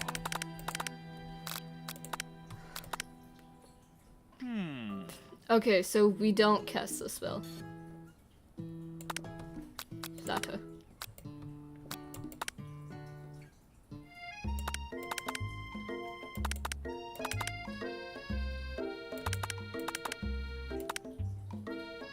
Yeah, okay.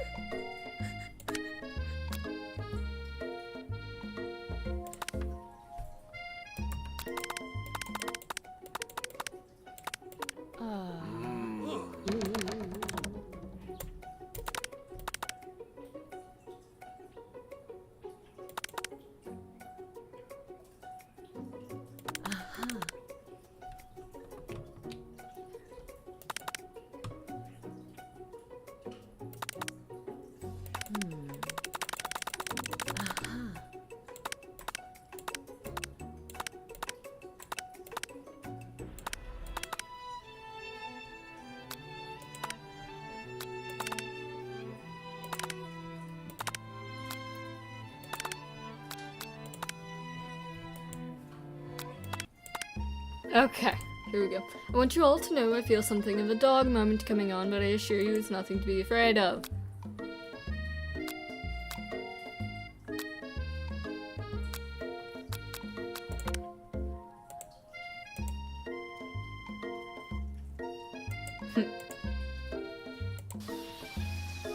Terrence, I told you to never come back here. Terrence, I will destroy you, Terrence.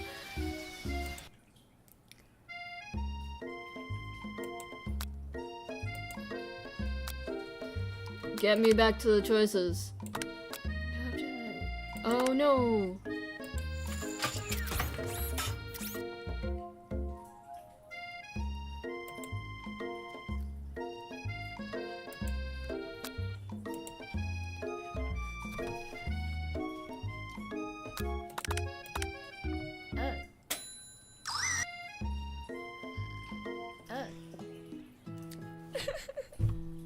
I get tired of all the reading, I'm sorry guys.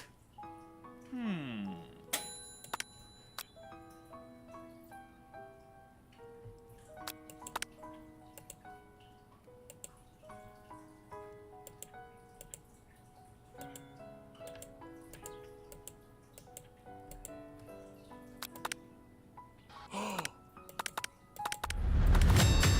Oh dear god.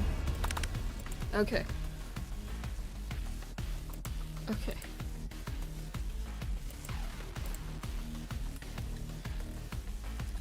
Oh dear.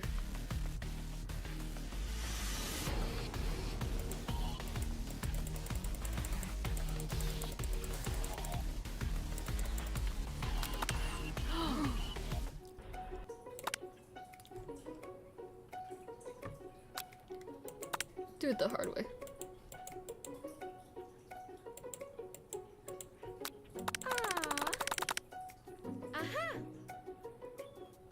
Spork monster.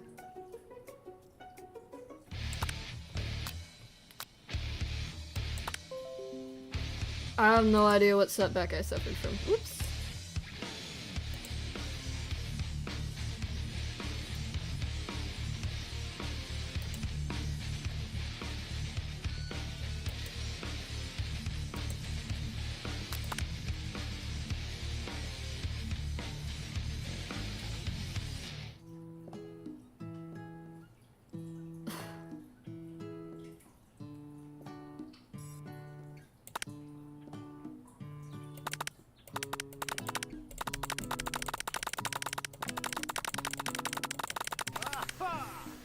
Ooh. Sprinkles doesn't look too happy about that.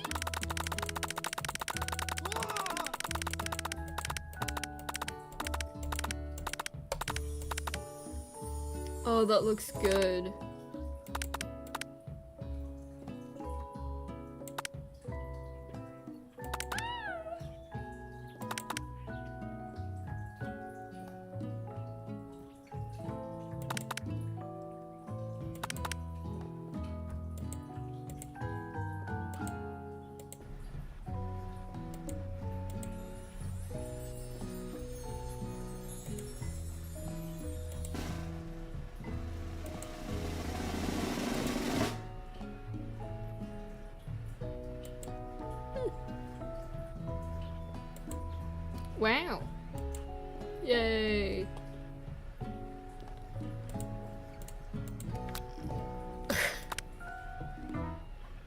Oh, there's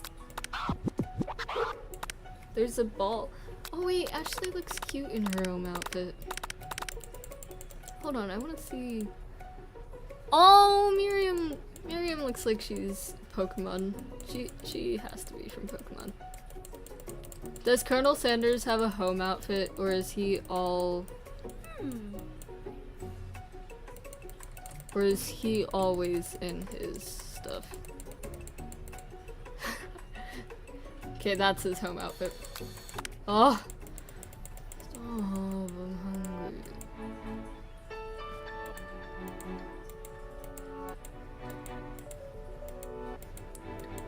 Oh, they're gonna dance together. This is...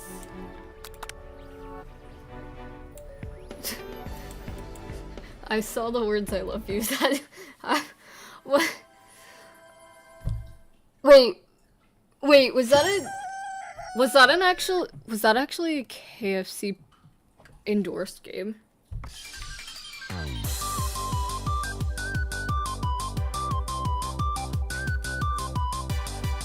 I love the credits though.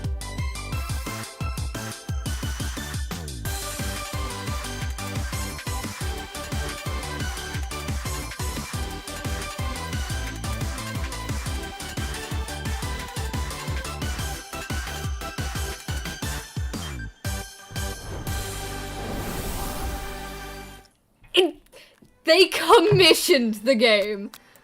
I am not kidding. I'll read exactly what it says. I am not kidding. This is so bizarre. This is so bizarre. Finger Licking Good Dating Simulator is a dating sim developed by Psyop. The video game was commissioned by the restaurant chain KFC and released for Steam on September 24th, 2019. That is promotional material for KFC.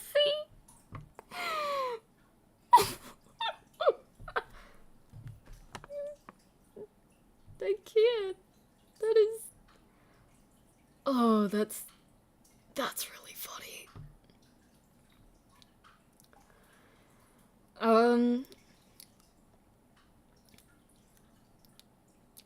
Out of boredom,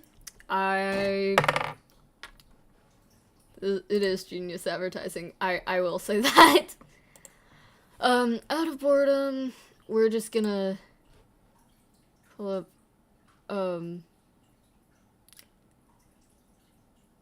do I really want to do this?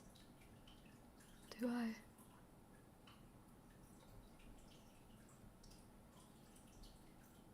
Nah.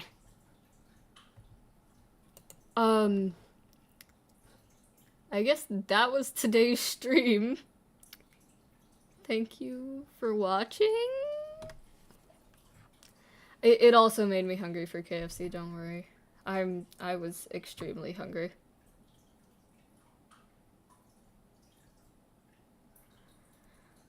I'm still extremely hungry.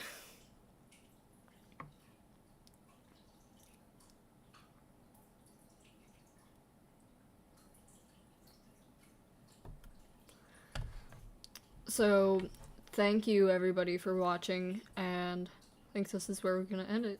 Bye-bye.